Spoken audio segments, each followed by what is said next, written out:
Artie, real quick, so after the Letterman fiasco, which we're all up to date on, right. We are fans of the show, and so we don't have to repeat that, but did you make contact with Dana? Yes, we talked to each other. When did you talk? On my way to the airport.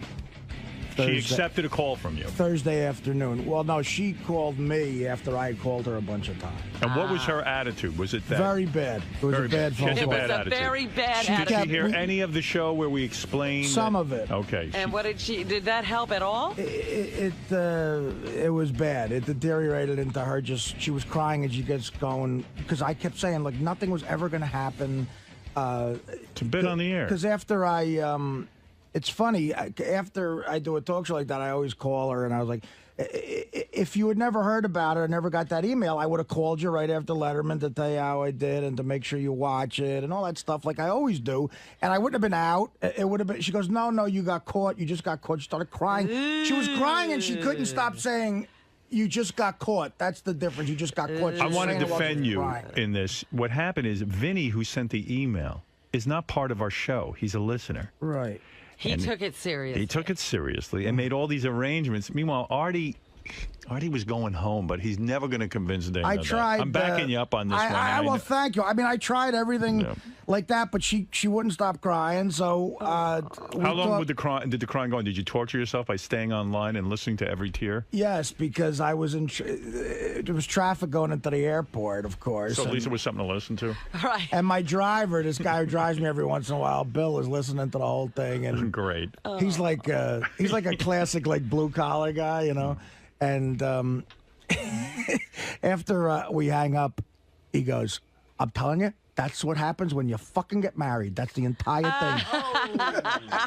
That's what he said to me. Because he heard the torture. He goes, I'm telling you, Artie, you're fucked. So after the crying, and then you get on the plane to Vegas. I got on the plane, and Did it stay with you the whole time on the plane? It sucked. It's weird because this weekend, on some level, was arguably the best weekend of my life. Right. Now, Gary had a whole different... He was in Vegas with you. Yeah, I saw Gary. I mean, again, look, the whole thing of like, you know, Friday night, you know, Letterman aired, and I had taped it already, and I know you can relate to this. Like, I knew it went well. I was happy, and, you know, the appearance was good. And, again, Howard called me. Again, I thank you. You know, it's gay to say because we're such good friends now, but it really is a thrill when you call me like that, man.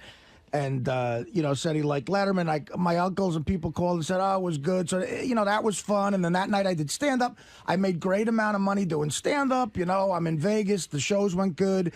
I got paid money to just appear at a club that was wall-to-wall pussy. Oh, wow. By the way, did you, I mean, all right, so the Dana thing's over, right? I mean, it's not happening. No, well, I played it like, as soon as I landed in Vegas, I texted her and I said, look, here's all my info besides my cell phone, which obviously I can't get if I'm on stage. Here's my number. Here's my room number. Teddy Stubbs. Just call me at any time I want to just talk. And she never called. Then when I got to the airport to go home, I called her again. Didn't pick up the phone. And then last night, I briefly got her on the phone, and she said, just call me tomorrow or something. So the last big conversation we had was the crying. Right. So you're saying in Vegas, with all those chicks around... You were a good boy. Well, I mean, I don't believe that, but okay. That part I can't believe. The thing was, there was an appearance. Technically, the Club Jet is amazing, but it was an appearance, too. So, you know, it was work in the sense that because I got paid, I took pictures with everybody and their mother, and Gary was there too, which helped a little bit. But but poor you, in the sense that, and I'll tell you you why. weren't going to do anything. No. Here's poor you. You get to go to Vegas, and now again you're hooked up into this Dana thing where you don't want to blow it with her, but you don't even have that really. Right. So now you're kind of in limbo again. You can't act out sexually and meet the love of your life if it's not going to be Dana. And look, and again, if I'm ever going to roll into Vegas and get a hot chick, I'm headlining at a major casino. This is it. I mean, come on. This is your day, bro. So, I mean, right. The Dana thing is a major cloud hanging over the greatest weekend of my life. I mean, the Giants. I won. Vinny, can you email that to Dana? She's the greatest cloud hanging over the greatest weekend of the Okay, that came out wrong. Wait, Vinny The can get that situation right was it's right, of course. She's a cloud. I didn't realize what that sounded like. Right, well, Vinny will clarify. Right. Dana, let me just get it straight exactly what Artie meant. And you won 78 grand also on top of that. I went on the Giants. I mean, I won the goddamn coin toss. I mean, the fucking under, the Giants cover. Gary describes it as so funny. He goes, Gary has a gig out in Vegas as well this weekend. So stop me if I'm wrong, Gary.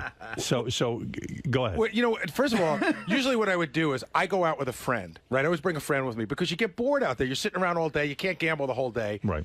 But Artie's going out. We're landing at the same time. And Artie even said, you know what? The greatest thing about this gig is Saturday. I'm done. All day we're going to hang out. And then Thursday night we're going to... So get on a plane Thursday night. Artie and I land at the same time. We get in the car together. Our rooms we're one room apart on the same floor. Fun. So I figure we'll grab a bite to eat, and then we'll go do a little gambling. Because, we're out in Vegas. Artie calls me. He's like, I'm on the phone. I got to deal with this thing. I got a lawyer. I'm talking about sister. Dana. And he goes, listen, you Dana, go out. Sister, you go out. Mortgage. Closing, not happening. Bye. Dana on the phone, mortgage, house in Jersey, not closing, got a deal, Teddy can't, get it out. Letterman's higher. Exactly. Letterman went good, but I don't know. Right. Doesn't matter. So Artie goes, you go out. Life sucks. Artie goes, you go out. And he goes, listen, this could be 10 minutes, it could be an hour. I said, Artie, I'm going to go out. If you can make it, here's my cell phone. So now, I'm now at dinner in Las Vegas with Artie's assistant, Teddy, and Dan the Song Parody Man, and JD. Wow. Which is not the party I had envisioned. Right. You and Artie were going to be hanging all weekend. But I was tired, so we eat. Right. I go back to my room, and then I go, we have all day tomorrow. So now I don't get a lot of sleep. So I went to sleep at 1 in the morning Vegas time. I'm up at like 7 in the morning. Well, so the one great part you're leaving out, and then I'll let you get back to it, is that we specifically had a conversation. I was dealing with lawyer bullshit.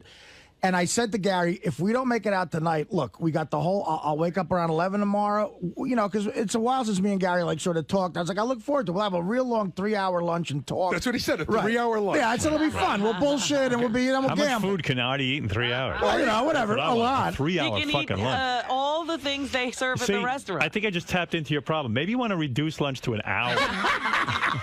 Well, I meant gambling the whole experience of lunch. Artie's room is across the hall from me, right? So I'm up at 7 in the morning, and I know Artie's not. I look by, and that privacy thing's on.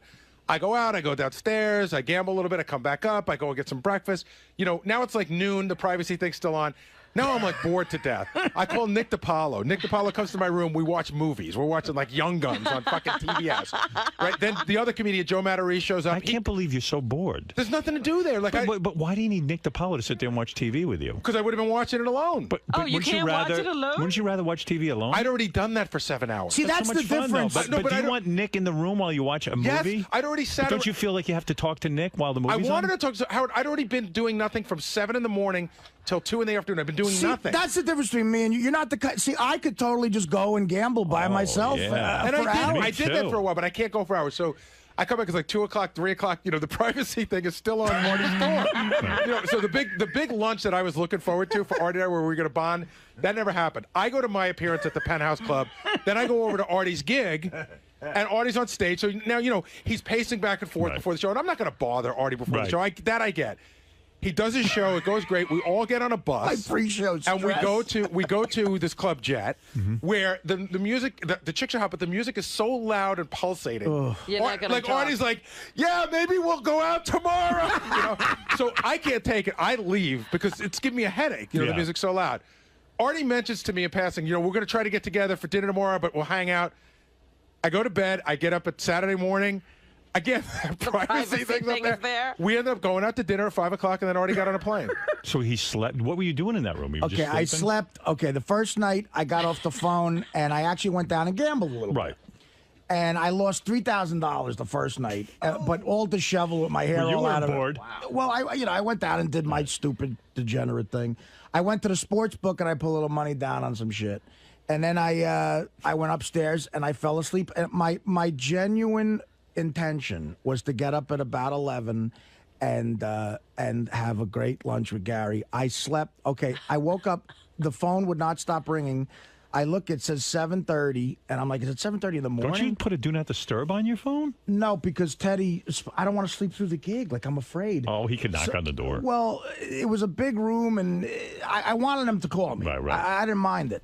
So I slept till 7:30 p.m. Wow. p.m. Wow. And look, the good thing was I was completely refreshed, and I actually almost overslept for an 8 o'clock show. So Teddy does a sound check. Now I got him trained. He knows everything to do.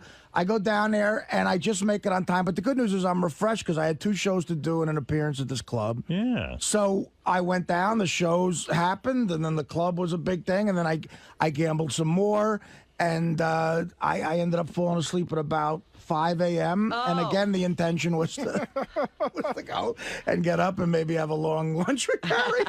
And again, I woke up to the phone ringing at 4:30 p.m. and That's so nice. Teddy said, "Look, you got to get down because we're having dinner and at a steakhouse. The Luxor Steakhouse was amazing, and I had dinner and I went right to an 8 p.m. car to the airport. I had to rent.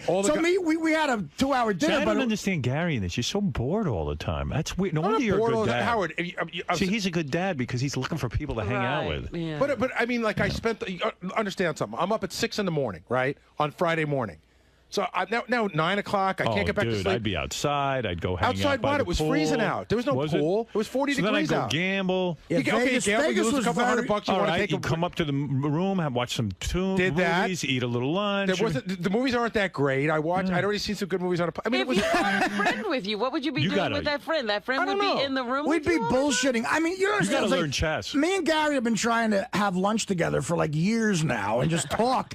And I said, you know, it's weird. Who wants to talk so much? We got to go to Las Vegas to actually have this lunch. You're in fucking Vegas. Who wants to talk? Right. So wait a second. So then Friday night, I end up out at my gig, and this guy Jeff Beecher books me. I'm at the Penthouse Club, and he sends.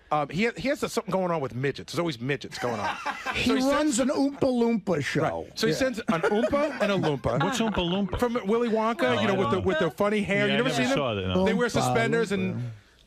So he sends an Oompa and a Loompa, and he sends Mini Trump. It's a midget in a suit with a Trump wig on, right? Yeah. So I would kill this guy. I don't know. I mean, I don't really know. Beach right here, he's a good guy. he's a great guy. He's a very Somebody nice pick guy. me up with 3 fucking midgets to annoy Why me. the midgets have to be in the car? I would kill myself. I went there by myself when it came time to leave because there were midgets booked at the appearance with me.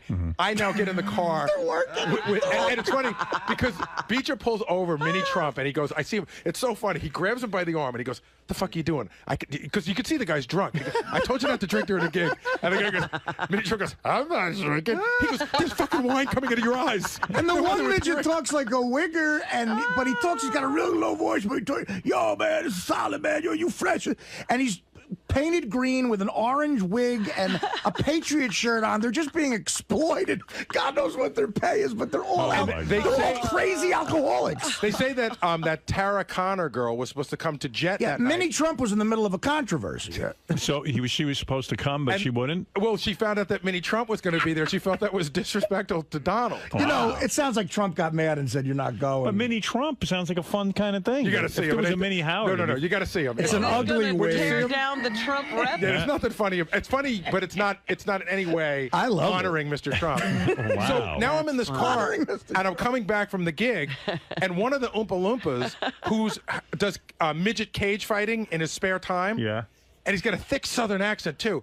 I don't know, him and Mini Trump started to get into an argument, and he's like, I'm in the car, and he goes, listen, motherfucker, I will knock you down. I will fucking punch you in the head and knock you down. Yeah, they always fight And so with Mini each Trump goes, yeah, fuck you. I dare you. So now they're going to beat the shit out of each other, and I'm going, at least let me get the video on my Right, phone. yeah. And then also Mini Trump sort of figures out that he can't take this guy. Right. As like, listen, I don't want to fight. And the guy goes, fuck you. You're a dead man. When we get in this car, I'm going to fucking kill you. And I'm like, I just want to get to where I'm going and not be involved in like midget fighting. And then they were backstage at Artie show, and he just kept tormenting Mini Trump. Don't fool. Like he was just trying to like mentally torment them. As soon as you walk out that door, you're a dead motherfucker. And the guy goes, I don't want to fight. I don't want to fight. But you know who's adorable? Who came to the steakhouse with us? And I'm going to tell you, Gar, I got a was picture of her. attracted to her. Me too. There's a mini Britney Spears. Wow. And she's a midget, but very nice. her face is really pretty. She was sitting there. I said, "Is that maybe?" I thought it was Beecher's girlfriend. I'm like, "Well, she looks a little short, but it looks like she's really got a little pretty short. face." She's a midget. No, but even in the, Howard, I have a picture of Are her. you saying you'd fuck a midget? Totally. I'm saying I'd fuck this chick. I'd fuck Mini got a picture Britney. of her? I have a picture of her. Hey guys, it's right behind where I keep Howard's mail. What's wrong with that? But you can't tell. That's how they're introduced, though. I mean, this is Mini Britney. In You the should buy picture, her for your new house. in the picture, it's not so obvious that she's a little person. Really? Do you know what I mean? Let me see that. JD, would you fuck Mini Britney Spears? Would I? Yes, I would have actually. I would have fucked anything that last weekend. I don't know, but she's got the whole midget thing going. I didn't Really? see the midget thing. I didn't see the picture. I don't know. She was very nice, and you know what? I mean, I just feel, she's. You couldn't do that, huh? Oh yeah, I got the same picture. Let me see. Well, you know what? She's cuter than in the picture. Does she have those little fat legs? Yeah, she's a midget. But she's on her iPhone constantly texting. Gary left out a huge part when he had to go to dinner with Dan the Song Parody Man and JD. Yeah. Gary was going around saying that Dan the Song Parody Man was torturing him with bad stories. Like I wasn't saying that. Everybody was saying that. Oh, yeah? You know what? Dan. Is Dan boring? He's a good guy, but Dan is like one of those guys where. You don't want to go to dinner No, with him. Dan has the greatest story about anything. If you go, hey, listen, guys, we got to get out of here. It's 10 after 11. I have the greatest story about 10 after 11. And it always starts with him getting laid. Right. I was fucking some broad, and it was 10 after 11. And these stories that go on, and they have no point. And then I was telling Artie. He's like Chuck Zito, but not nearly believable. And then he's got a thing where I think Dan wants to be a stand-up comedian. Right. Well, So I he think is. He's doing it. He's what he does is trying. he writes material, and then he tries to sort of slip it into regular conversation To see how it goes. to see how it goes. And everybody knows that's what he's doing. So I said, yeah, I love that show. I love that show, Weeds. I think Weeds is a great show. And he goes, here's the deal. I can't watch a show if there's another show with the same name. I can never watch Weeds because there was a movie called Weeds. Like, if there were another Star Wars, I couldn't watch that. I We see. all look at each other and go, alrighty then. The most annoying Ralph, thing you're on the air. a young comic can do is do that. Like, Yep. clearly try shit out. Yeah, go ahead, Ralph. No offense, but I found it totally hilarious that Gary can't shut up for 2 minutes. Like, you can't sit and watch a movie. You got to have Nick come up. I know, it's Oh, weird. come on, I was there for hours. But Gar, So what? who needs Nick to sit and watch TV with you? Well, we were going to go do something. No, what happened was Nick and I hooked up. We were going to go do something. You're in Vegas. Shopping. Go shopping where? You see what those they're fucking shit malls. I'm not for shopping. It's either in Cartier or like fucking sequin dresses. See, what I You don't gotta go understand shopping is, for. I'm like, Gar, why not gamble? That's Don't you that's read my books? mentality, though. Do you ever I read did. a book? I finished the Billy Crystal book in 2 hours. Oh, my God. 700 Sundays. Done. God. Read all my magazines. Watched. I don't even understand the word boredom. Watch When Mr. you say you Brooks. were bored, I don't get it. Vegas is about the last place you could be bored, I think. Well, you can be if you can't go down to the pool and Go you get a don't massage, and you don't, work out. Okay, great, perfect example. Yeah, work Tried out. to get a massage. Right, they were all booked up. Tried to go to the Art of Shaving in the mall. I figure, all right, I'll get a shave. What the fuck? I go on Friday afternoon at 2 o'clock in the afternoon. A woman goes, yeah, we can get you in on Sunday. The place was packed. So anything that you tried to do about that was the gym? remotely fun. How about the yeah, gym? right. I'm gonna go to the gym. Fuck you. Why? What's wrong with the gym? If I haven't, I didn't bring Take my a gym job. clothes. If I hadn't Bring started 'em. working out, I'm not gonna start there. I'm in fucking Vegas to have fun. Yeah, but you sit in a room with Nick DiPaolo. Yeah, but you wound Nick's a up, good guy. sitting We I in had the know, room but with Nick. I mean, what fun is that? But I mean, you guys think you have all the answers. Like, go to the mall, go to this. I tried to go Dude, out and do I'm stuff. never bored in my life. I don't understand. There's just not enough hours in the day. Well, that's you. I mean, that makes you you. Just a computer. I could be on that for 10 hours. I was on that for hours. Answered all my emails, looked up stuff on the web. But then you still had hours to kill? I did. Oh, my God. Can't you just go down I and love play that you blackjack? guys think this is so funny, Ralph. You should live on boredom. You don't do anything. But he's not bored. I'm not bored. I know, because he has no goals. How can you be bored when you have nowhere to be? Write a book. What was your goal? I mean, what's goals? That's silly. I don't know. Yeah, I that's silly. don't understand being bored. It's beyond. My It's a mother always retarded says, conversation. I would go in my room for hours and just think, and it would excite me. You know what the thing, and here's the thing, and Gar, I mean this as a compliment. You're not a Vegas guy in the sense you're not a gambler. You know what I mean? It's like you're married now. What are you going to do? I mean, Vegas. Artie's Vegas guy. saying you're no fun. No. But I'm saying he's not going to go. I'm in a relationship. He's not going to go get a whore. Okay, so we're not going the whore route. But I could go to Vegas by myself and never be bored. Instead of calling a horse, first of all, I bring my laptop with me. You know, I love chess, so if I ever have a down moment, I read chess books. All right, get a hobby. Do you have any interests? Of course I have interests. I read like crazy. I love to watch movies. Read. Bring a ton of books. There were no bookstores. He couldn't get another book. You can luxuriate. First time, your kids aren't around, Mary's not around, you got hours to yourself. Lay in bed, read, order room service. Understand, I did all of that. But Gary, I did all of that. That takes hours and hours to do it. And I did it. You have no interest that take hours? I'm up at 6 in the morning. There's nothing to do. I don't have to be anywhere till 8 o'clock at night. Fucking fuck you. An empty vessel. Look, empty vessel. You're a fucking empty vessel. I don't know. Shower. I could sit and play chess. Oh my god. Yeah, I'm getting a fucking soft but on at for least, that. But I don't sit bored. I mean, God I'm Almighty. not begging Nick DiPaolo. Chess. You think that things that we do is frivolous, but chess is like it's as frivolous as watching a football game. No, it's not. If you enjoy it, it's fine for you, but don't make everyone else think they're missing out on something important. It's very important. Oh, you're smarter than us because you play chess. Look, there you. No, but go find something that's comparable. No, there's Gary sitting and bored, picking his belly button. Wait, Gary got fat. Yeah, he did. There's Sal has the Gary mask on. He's just sitting there picking his nose and looking at his watch. By the way, you should talk to Sal about his weekend. What went on with Sal? Oh, he's such a piece of work. Oh my God. What went on there? They did a show in town on Friday night, right? This story is extraordinary. It's extraordinary. Really? They did it. So the Killers of Comedy do a show. The mask just came off. Sal's coming in. They do a show in town on Friday night. Afterwards, they go to a strip club, right? Who's they? I guess all the guys that, Levy and Sal and Ronnie, all the guys that came to see the Killers. Not Florentine. He's taken. So Sal's wife came to see the show, so she ends up at the strip club with him. She starts drinking. The way Sal, Sal's going to blame everything on everybody. Ronnie kept pouring drinks down her throat, like he Maybe he forced her. She gets so drunk. Yeah. Wait a minute. Let's backtrack a little bit. Just so, I get it right and I don't get in trouble, Right. Let Sal tell the story. I figured, things. I've had a rough time with my wife. I'm going to take her out and make her part of the crew, so to speak. Yeah. So, she had a good time. I went to the bar. She sat with Ronnie. Ronnie's pouring drinks down her throat. That's what she wants, to be part of the crew. I want to make her feel like she's... What do you mean Ronnie's pouring drinks down her throat? Ronnie's giving her drinks and she's drinking them. Right. Well, Everybody's a fucking victim in your story. He didn't hold her down. No. Okay, Ronnie's pouring drinks down her throat, and she's enjoying it. And she's enjoying it. Pouring drinks down her throat. They're drinking together. He got her a lap dance. I'm not complaining. Right. He got her a massage. They're having fun. I'm happy that my wife, for once in her life, is happy with me. Okay. She wasn't happy with you. She was happy with Ronnie. Yeah, she was happy. She was away from me, and Ronnie was making her happy. And I was happy that Ronnie was doing it. So I'm at the blah, blah, blah, blah. Fast forward. Everybody's bullshitting. It's 1:45. We got to catch a 2:07 train. There's 6 of us. They go into the car. I go get my buddy Chris, who came with us. I go to get Chris. I can't find him. He's out getting his, dance or whatever. I finally find him. I go, Chris, we got to go. He goes, let me finish my dance. I go, all right, 2 more minutes. I'm waiting for him. I get a phone call. It's my buddy Ian in the car with my wife. There's 4 of them. He goes, we're in the car. We got to go. I said, go. I'll catch the next cab behind you. Okay. Yeah, exactly. This is where it all starts. I got a lot of drinks in me. I'm not really keeping track of time. As he's getting a dance, a girl comes over and goes, I'd like to give you a dance. I said, well, I could get in the car, get behind them. What's 5 more minutes? So that dance goes by. But when that dance ends, Chris happens to get another dance I have to wait for him. And I said, I figured it out. I go, I could still do this. I could get in a cab right away. I'll give this guy an extra $10. We'll get right in, and I'll catch the train. One thing leads to another. I look down at my watch. I missed the train. I'm like, oh, shit.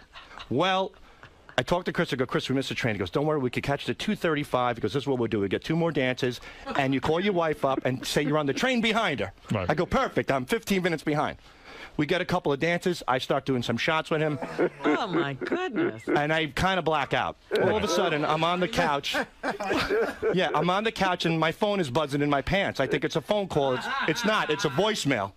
I pick it up. It goes, I hear, Sal, I'm on the train with your wife, and she's throwing up all over the place. Where are you?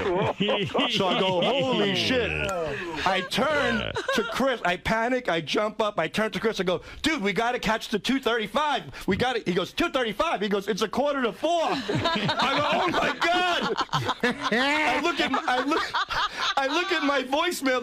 That phone call came in at 2:40. No, 2:20. Oh, she's already home already. So now it's 4:40 in the morning. Jesus. 3:45 in the morning. I go, Chris, what do we do? He goes, well, we're stuck here. We don't have any trains, so we waited till the place closed. Then we got a ride home. I got home at about 6:15 in the morning. Oh my God. So you missed your wife's illness. Yeah, I missed everything. Of course. She's laid out on the bed. She's got red maraschino cherries crammed around her lips from throwing them up, I guess, from the drinks. Wow. He said she had alcohol poisoning. And, so the thing is, don't drink when you go out with your wife to a strip club. Is that the moral? No, here's the moral. Don't bring your wife to a strip club. That's why you're Howard Stern. You got it. So, what are you doing? What is it, Ron? Well, I told him that right from the beginning. Yeah, I mean, what is When that? we were at the comedy club, I said, what are you doing? Yeah. It's idiotic. Ron's disgusted. He did. Ronnie was looking And then I said to him, I said, nothing, Sal. I said, don't bring 100 people with you to the strip club. Right. What does he do? He brings half of Hicksville with him. No, half of Long Island came to the strip club. Wait a minute. I brought 6 people with me, and then other people came. I said to the guy in the front, I told Ron only 6. Who were those other 2 guys who wound up there at the end? The interns. No. Yeah, how'd they wind up there? They were at the show and they found out we were going to the club, but they came in, they paid. Everybody was a gentleman. Nobody was breaking balls or anything. No, dude, I'm not saying that. All I'm saying is this: is that it happened with me. I try to give my wife a good time, and I really. Now wait a minute. Now let's get something straight. I wasn't pouring any drinks down, Christine. She was drinking. Yeah. Every time she'd finish, she was drinking. I could tell you, she was drinking orange vodka with 7-Up, and every time the glass was almost empty, she would be going. I need another drink, and I don't care where my husband is. Where is my husband? But I don't care where he is because he was half the night he was nowhere to be found. Yeah, we didn't even know where he was. With your wife What are you doing? I knew where I was, Howard. You guys are doomed. I knew where I was. And then wait, the best part was taking a leak. The shot girl comes over with a straight vodka in the bottle, and she's sitting there doing shots one after the other. Wow. My wife does. I see. This is a different side of my wife that I never saw. Why didn't you hang with her? I did, but I wanted her to have fun. But get some dances with her and let her maybe get some lesbo action. I did. I mean, Ronnie was the maitre d' of pussy that night. You know where to be found. Ronnie was hanging out with her more than and I was happy for her you're because finished. Listen to me. When it's over. Hold on, Howard, please. You were like, great, Ronnie's taking her off my hands. Sal's mad that he got to see a side of his wife that only the emotional friend got to see. Dude, that was a perfect time. Like maybe you could have gotten something going with her. Well. When she stood up and started wobbling, I knew I wasn't getting laid at home, so it didn't matter hanging out extra 20 minutes a day. Howard, the other annoying thing that she kept doing, like, I was getting a lap dance, and right in the middle of it, she's like, wow, wait till your girlfriend hears about this one. She was like judging lap dances and stuff. She's a spy. Like, get the fuck out of here. You know what, Howard? Jackie, she used to say it all the time. He said, never bring the wives behind enemy lines. So the next day, Howard, she can't talk. She loves lap dancing. Her throat was so swollen from vomiting all night that she couldn't talk. Not only vomiting. Well, hey, perfect girl. It was perfect for me because she couldn't bitch and moan at me for not. So I'm like, I called a doctor. I had a doctor come over, checked her out. He got her some steroids to bring the swelling down. I got her some soda. I was like the Florence Nightingale of this pain in the ass for the whole day. She Roger Clemens? But the thing is that since she couldn't talk to me, I called my buddy Ian. I go, when she was throwing up on the train, what was she saying? He said she was throwing up and going. Bleh! If I had a job right now, that cocksucker would be out of here. Oh, she said? Really? That sucks. Yeah. That's bad. I said to her last night, we were laying in bed. I go, I heard that when you were throwing up, you said if you had a job, I'd be out of here. And she looks at me. She goes, honey, she goes, I take care of the kids. I drive the bus. She goes, I got 2 jobs, and you're not leaving. So I'm like, all right. I don't know. Kind of romantic. It was like almost like the mafia giving the final handshake. You want to hear the real? But I bet you she looked good. Yeah, she looked great. She's loaded. You could hook her in with another chick with a lap dance, and he could have had a nice night. And you know with his what? wife. The first lap dance she got, she was totally not into it. And as the night went on, and the drinking went on, and she got a massage. Right. And she loosened up. You could have worked her. Oh, without a doubt. Right. But she wasn't that drunk, not for Ron. But come on. I know what you mean. So anyway, so the point I'm bringing out is she's having a great time. He's nowhere to be found. So at one point she goes, I go to her, Christine, you don't look so good. She goes, the room is starting to go spin around in circles. So I go to him. I go, I finally find him. I go, I think you better take her home because she's really messed up. He goes, nah. Don't worry about it. It's okay. So right. So she goes. I go to stand her up, and it's like she couldn't even walk. So I had to walk into the bathroom. And then Ronnie gets stuck. Then I walk into the bathroom. I walk her back, and then I go, Sal, you got to get her out of here. Okay. And I did. And wait. So he gets her outside. He gets her in the cab with the friends, and he leaves her. Yeah, I just told that story. Right. So I leave like 15, 20 minutes later, and I figure I want to see. I called him on his cell phone to see how she was. He goes, I don't know. I heard she threw up in Penn Station. I go, what do you mean? He goes, I'm still at the club. You're talking to a guy in the club when you're in the club. He was still in the fucking club. I wasn't throwing up. I was in perfect condition. Thank you, Rombo. And I want to thank. Thank you, Sal. I want to thank headquarters too. Wonderful place. I still think it's funnier that Gary is born in Vegas. If I could get one good thing out of this. What do you think was funny, Ralph? That Gary is born in Vegas. Yeah, he's bored in Vegas. The only fucking moron who's bored in Vegas. I mean, I wish I was in Vegas. It's unbelievable. Gary's unbelievable. I'm bored, boy. I can't think of a thing to do in Vegas. What do I do now? That's like the entertainment capital of the world. I sat in my room. I mean, and by the way, the guy's always busy with his kids and his wife. He finally had time to himself. Hold on. If you're going to talk, let me get a fucking word in. Now, fuck you. Ralph's such a legend. Look, what is there to do at 11 in the morning in the entertainment capital of the world? What's there to do? You know what, Gary? Let Ralph answer. He's a fucking authority. All right, you could do 9 million things. You could go shopping. You could go to... You can't go shopping there. Gary, his passion is shopping. His passion is working out. You are passionless. He doesn't shop in Vegas. I always told that about you. He shop without your credit card. They have some of the best shopping in the world. Again, they got every store there. Every store you go... I've never seen a store. But Gary, that's his passion. Artie's passion is gambling. People have passions. I mean, you're sitting in a room twiddling your thumbs. Passion that I could bring to Vegas. I apologize. It's called playing blackjack. I could do that for 15 fucking hours straight. Poker. But listen, you're not going to play blackjack for 15 hours straight if you're losing, Howard. You of all people. All right, I would stop, and then I would go do something else. I'd read a book. You're there without your wife and kids for once. You have a free day. Fucking walk around. Just fucking read a book. Why was it so horrible to have dinner with Teddy and JD? Oh, please. He's better than I'm going to lock you in a room with those two, Robin, and you'll see Gary's That point. I understand. Howard, Artie, and Robin, three of the most antisocial people on television. Gary, I've never... Gary, I'm saying the reason I'm antisocial, I'm so fascinated by myself. I don't need anyone. But you go talk to your shrink about how fascinated you are about yourself. I do. And you know what, Gary? Thank God for it. My mother would say I would be in my room for a day. They wouldn't even see me. I sat there by myself. I loved it. I was the same way. I could announce a whole baseball game in my head where I was the hero. I watched the Super Bowl last night by myself. It was the best thing ever. Yeah, and then you got a little bored. You called me for a few seconds, and that's it. But I mean, how is this guy so bored? But in Gary's defense, like Vegas is the entertainment capital for someone who's not married with 3 kids, faithful to their wife, and doesn't gamble. I mean, it's like, you know. Plus, it's not hot there right now. It's freezing. If he's bored, he could spend at least a few hours brushing those teeth. I don't know. All right, hey, There's Ralph, no thank winning. you. There's no winning. By the way, this weekend I was this close to Peter Dinklage. Oh, yeah. That's I don't know that who that actor, the little person actor. Oh, You were with a classy midget. Train station. And you're attracted to him. Yeah.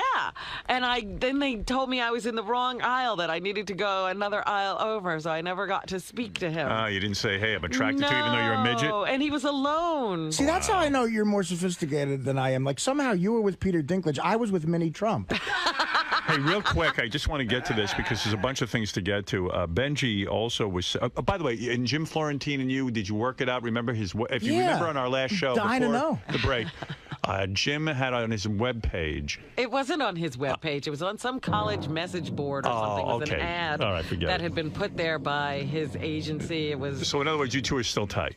We're fine. Did you watch the Super Bowl with him? Yes, I did. Oh, you did? Oh. That's big. That's big. That's big? Where, at his place? No. Your place? No. Where? Did you go to a bar? No. A hotel? No. Oh, my God. You were in a hotel. I was not in a hotel. A tete-a-tete? You know what, Howard? Like, did you guys make it fun for this? Like, what were you doing, like, during Super Bowl? Like, we were at his brother's house.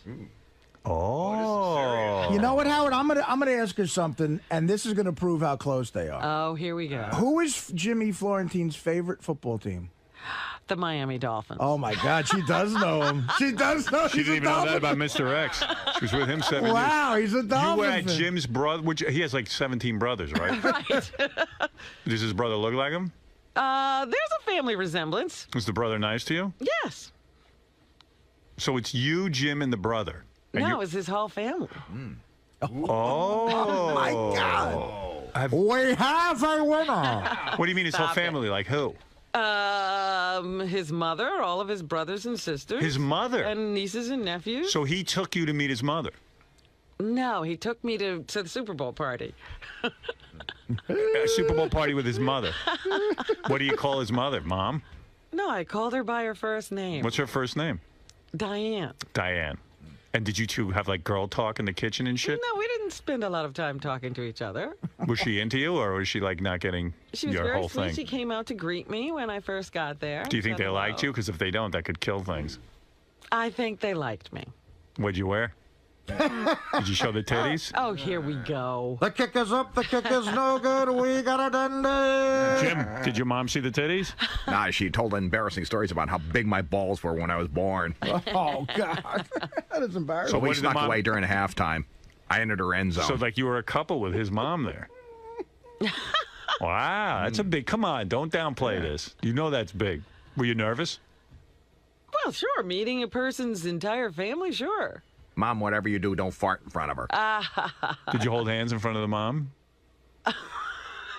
What? Did you hold hands in front of the mom? That's a No, we didn't hold hands in front of his mom.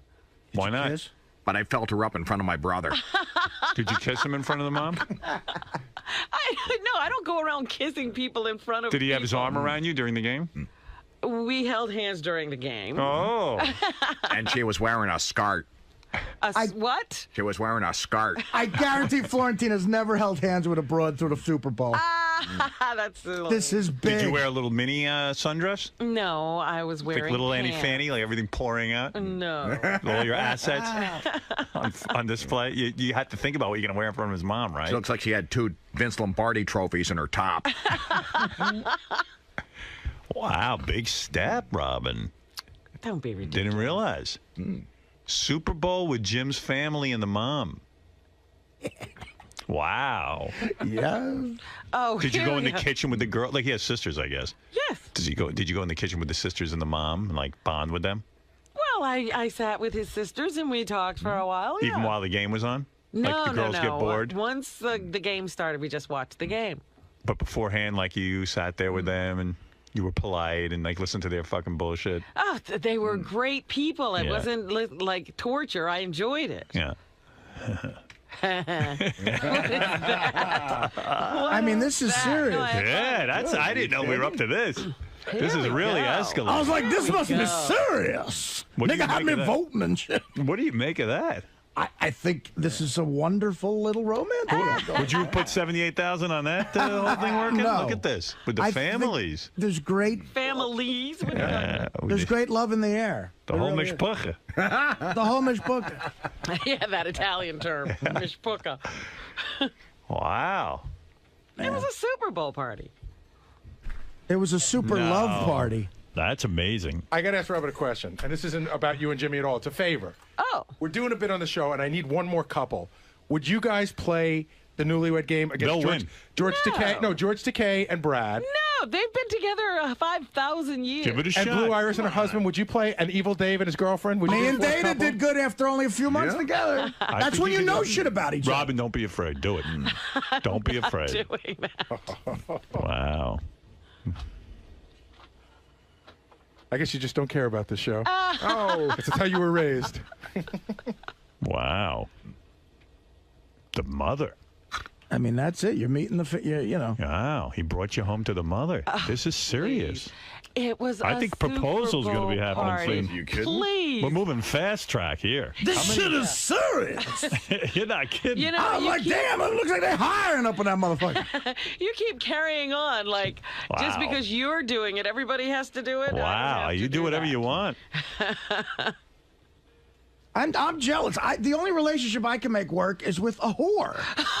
Honestly, that's the best I've had. Stop. Is this woman that I like, you So know. marry her. I may do it. Valentine's Day proposal out of the question? Wow. That would be fast. You mean me and the whore? No. Jimmy Yeah, and maybe Robin. you and Artie. Mary Ann from Brooklyn, go ahead. Robin, when I see Jim smile, Robin, I cannot believe it. You know what I got to ask you, Robin? What? I think that you should play that Newlywed Game because you probably know more about Jim than you ever knew about Mr. X. You have to, Robin. You got a I'm zero begging with you. Mr. X. That's right. We matched on Robin, nothing. do it for me. This is a hot moment of the year. Forget Howard and Beto. It's Robin and Jim. I would like to monitor at this point, even if it's not a Newlywed Game, but just how much Jim knows about you. Like, I could ask him questions. Knowing the Dolphins was You know, I mean, the fact that you know the Dolphins, which indicates to me you know him, but does he know you? I bet you he does. We got to find out. How many weeks you been going out with him? How many months? 6. 6 months? It has been 6 months? Is it really 6 months? I think it was August, Robin. August, September, October, November, December, yeah, August. 6 months. Marion from Brooklyn's Advent calendar. Does he know you well enough to get 10% or 20% of the questions right? You have to do it, Robin. Well, you're a betting woman. Come on. He knows. All right, Gary, book the Jim Florentine game. I want to see what he knows. Does he know you well enough to get 10 or 20% of your net worth? Do you two have like a secret anniversary date? Like, you know, like when you officially really started going out, like something like gay like that? Do you have that? Yeah. Oh, my God. What is your date? I'm not telling. Oh, come on. What's your anniversary? What is your anniversary? It's a secret. Why, Robin? Do you think we'd make fun of it or something? We wouldn't make fun of that. Wow. The mother. Mother. Does he Super look serious on Super Bowl Sunday. super Robin. serious? I'm dying, Robin. Is this the first time you met his mother? Yeah. How about brothers, sisters? Have you met them before? I met one brother before. 6 months in and already meeting the parents? This is serious. This is serious. It is. Let's be honest. I'll be honest. You ain't bringing, you know, just anyone home to that party. Absolutely not. Absolutely not. And this girl's Well, presentable. I'm acceptable. I can That's what I hang said. in, This in a room. girl's presentable. I said. Right. So You ain't no Condoleezza. Doesn't mean anything. I'm good to take home. She can't lie to my supervisor. He ain't sick. He's drunk. Give me the phone, bitch. well, Robin, good for you. Good for me. And you would say it went well.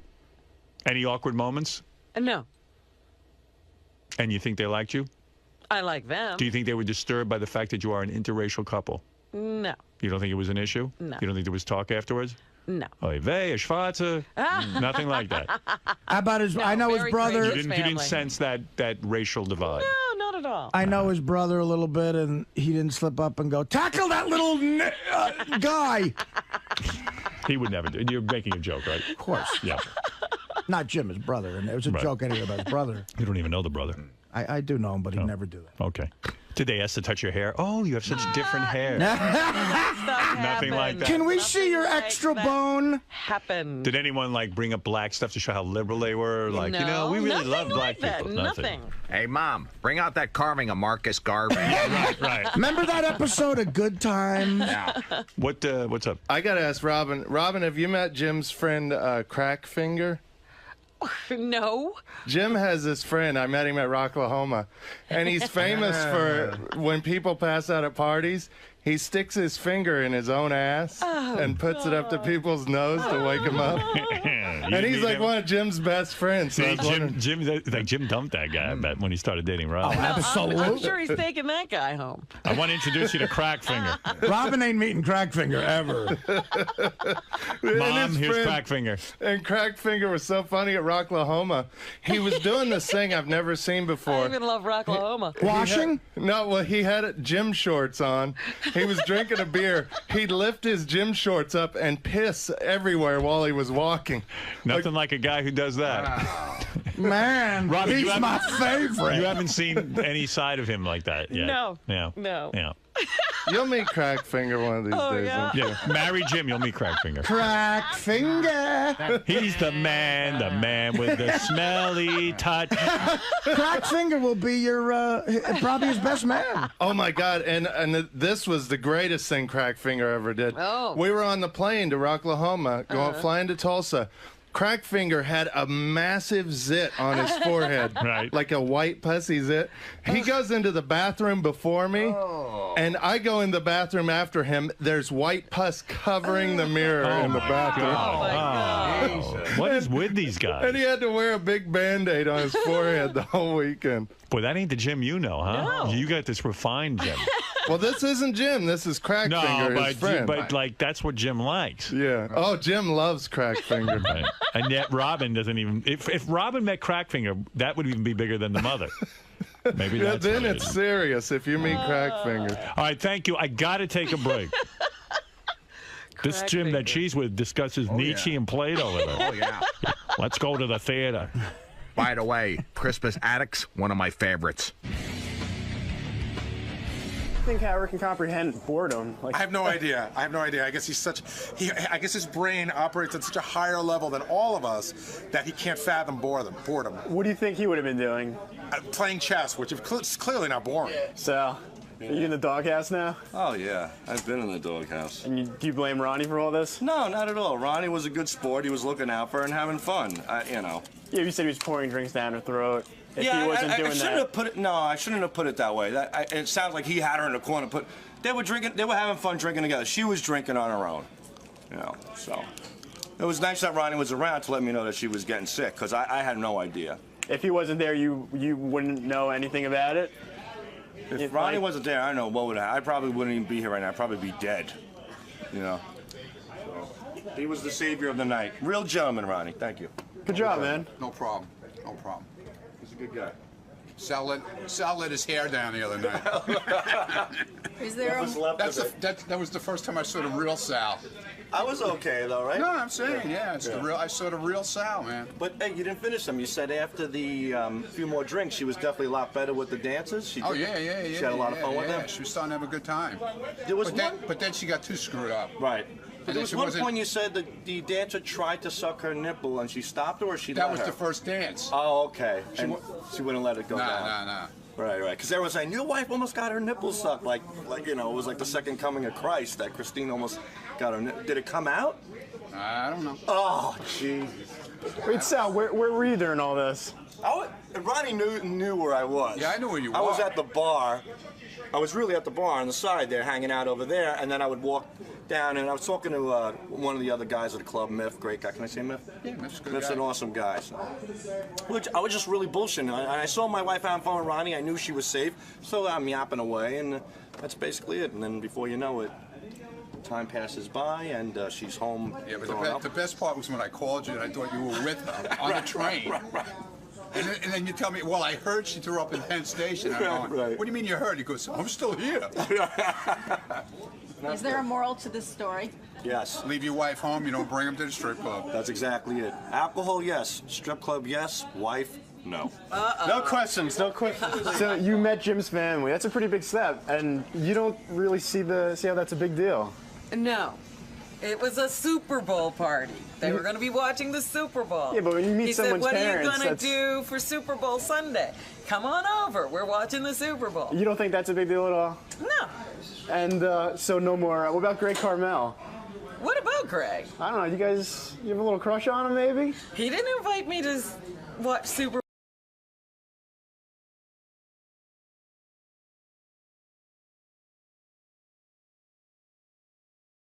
You're becoming a veteran, man. All right. It's awesome. This time it's about the book. When I said I was going to be writing it, I wrote it, and got a lot off my chest. I feel like a different man. It's called This Is Gonna Hurt, right? Yeah, it hurt. But let me tell you, it was a little therapy that I was able to release to all my fans. That's pretty cool. For sure. So excited to, sort of get inside the book with Howard and...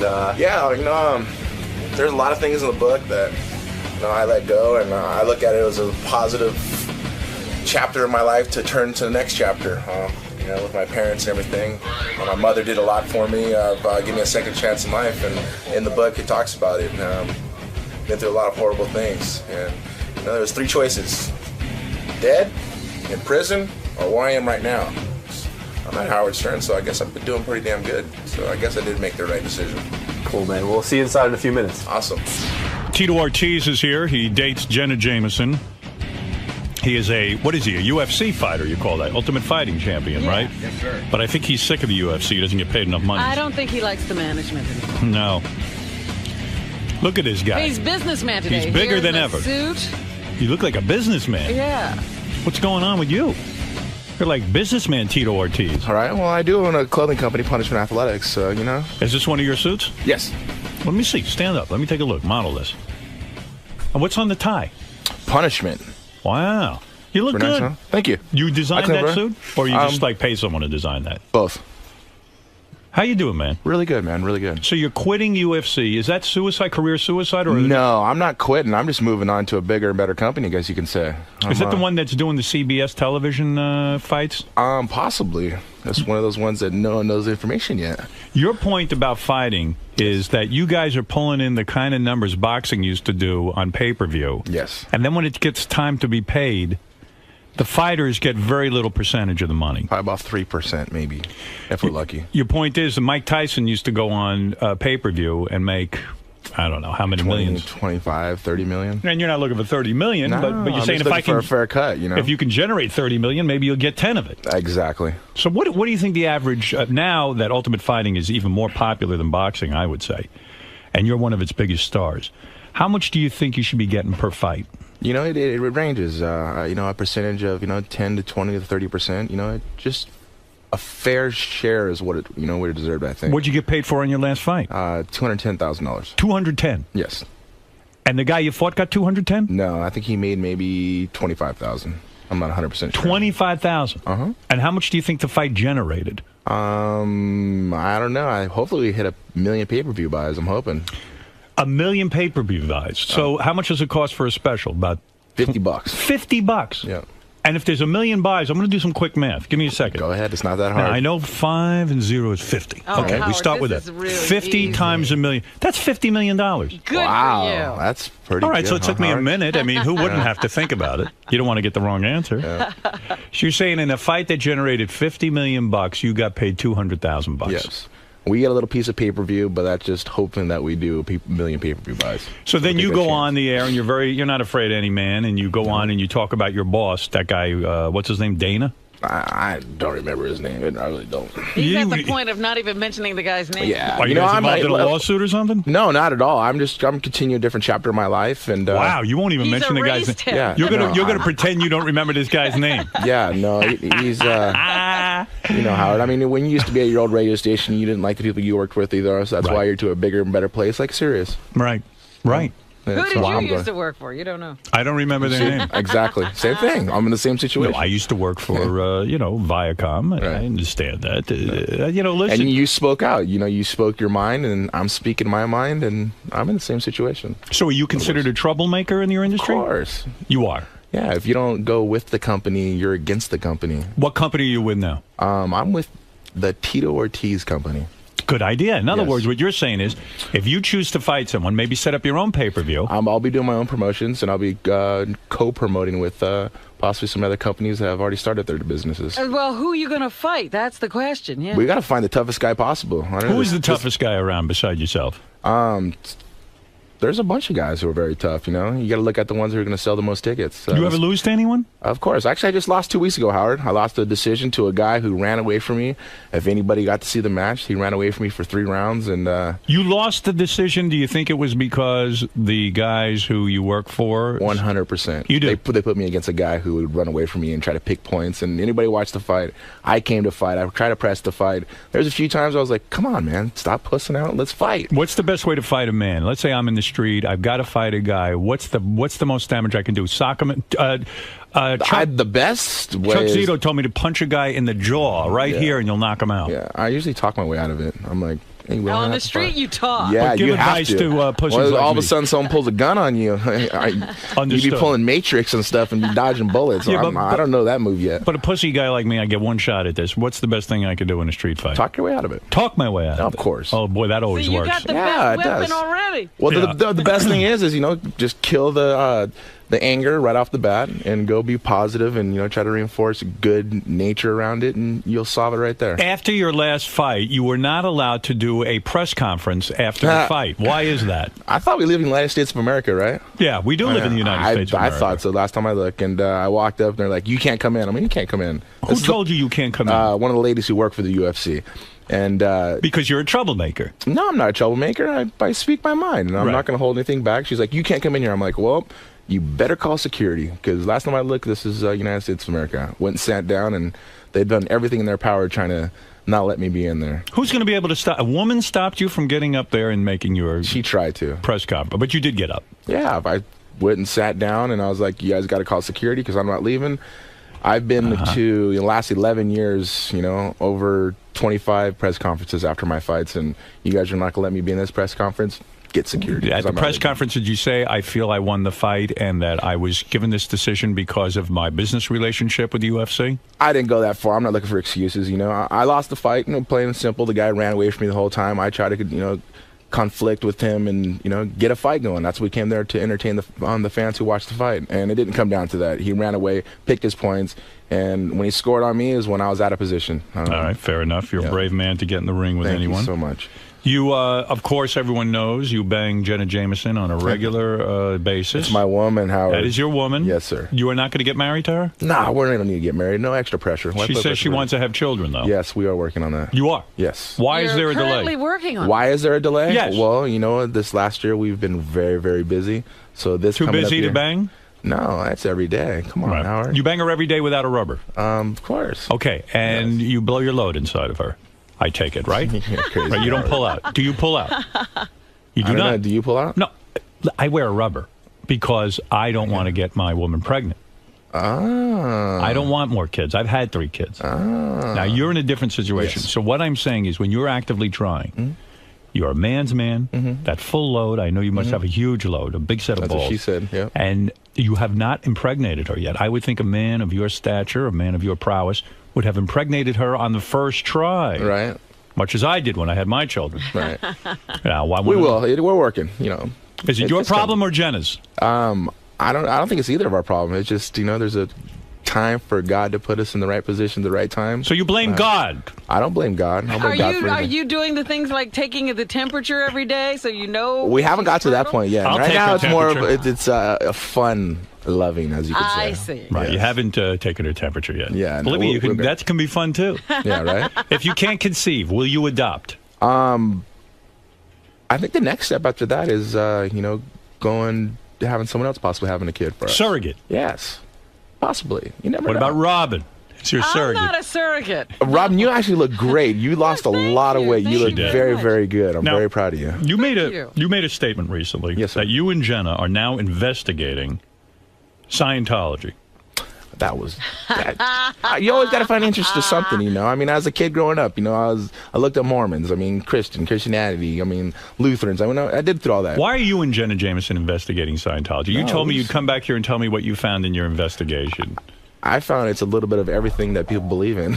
Yeah. So you're not a Scientologist? No. Are you thinking of becoming a Scientologist? Maybe. I don't know. Possibly. Possibly. Wow. E-meters, a whole thing? No, not that much. That's a little too much intense to it. What do you mean? Yeah, it's a little too intense. I know. You know what? I believe in just being a good man, you know, and treating people with respect and help others around you. And, you know, I think God put us on this planet for that reason. Tito, you've written an explosive new book. Yes. It is I was called, working on it last time I was on here with you. It's called This Is Gonna Hurt. It's in stores now. I'll tell you about Tito's book signing. I know a lot of fans want to go out and say hi to for Tito. sure. Is Jen in town with you for the book Yes, signing? she is. Will she show up to the book signing? I I think she will. And what will she wear to the book signing? Will she wear panties? Of course. She's a wild girl. Yeah, she's calmed down a whole bunch. She's a different woman. Oh, she's a totally different girl. Why, in God's name, and do you address this in the book, why did you wait a month to bang Jenna Jameson? It's Explain respect that. value. Respect. It's respect value. It's a woman who enjoys sexuality. Her, you know, you can respect a woman and bang her on the first night. Yeah, but it's a big difference, man. You know, He wanted to be different. Different. Yeah. Different. Yeah. That's what they say every day, I guess. I don't know. I never want to be different. No, you know, with me, it's a big respect value, you know, and I respect her a whole bunch. Did she think you were gay because you did not have sex with her? I hope not. Jeez. It probably was made I her gay? crazy. I'd be the toughest gay guy in the world, that's for sure. Wow. Why, you don't think there are any gay men in the UFC? Of course there is. I think that one guy who I don't like might be gay. Oh, wait, he's married. My There bad. you go. So you're wrong. Okay. Yeah. All right. So you say in your book, too, you cheated on your first wife. Yes. You did. You admitted that. Yes. That's not an easy thing to admit. It was, you know, when I wrote this book, the reason was I had a lot of skeletons in the closet, a lot of built-up aggression towards my parents, and it was time for me to get my therapy out. Why the aggression to the parents? Because, you know, at a young age, from the age of 6 to about 13, you know, seeing them using heroin and being around gangs and the stuff that I got subdued to at a very young age, I shouldn't have been there, you know, and I had a lot of anger towards my parents because of what they put me through. And my mother wrote me a letter when I was 25. She actually took me away from my father, and we moved back to Huntington Beach, and she got clean. And that's when I got back into wrestling and stuff, and that's what saved me. And I got to thank my mother, for her being a complete heroin addict, to cleaning herself up and changing her whole lifestyle because of me for my future. I thank her 100%, Well, yeah, I mean, the heroin addiction is a pretty strong grip, and the fact that she did something for you as opposed to herself. I mean, she was with my father for 15 years, and that's very unselfish of her to do what she did and, give me a second chance at life. Let me understand something, Tito. So you're saying when you were growing up, your mom and dad were both on heroin? Correct. And they abandoned you? Pretty much, I would be there to be fed, have clothes on my back to get to school. I never brought people over my house because I was embarrassed because we were living either in a trailer park or living in a motel or, it's just... Would you go home and see your mom shooting up? And so, I mean, would she try to conceal it from you? Yeah, they try to conceal a little bit, but, you smell the matches burning. I mean, to this point in my life, I can't stand sulfur at all. Right. Sulfur smell, it drives me freaking nuts. It's funny, you could have either gone either way. You could have become a heroin addict and joined in on the action, or rebelled, and you were a strong-minded man enough to say, I'm not going to take this and make this my lifestyle. Oh, for sure. I mean, there was a point in my life, there was 3 choices I had to make, be dead or in jail. Right. Be in gangs and on drugs. Right. Or be where I am right now.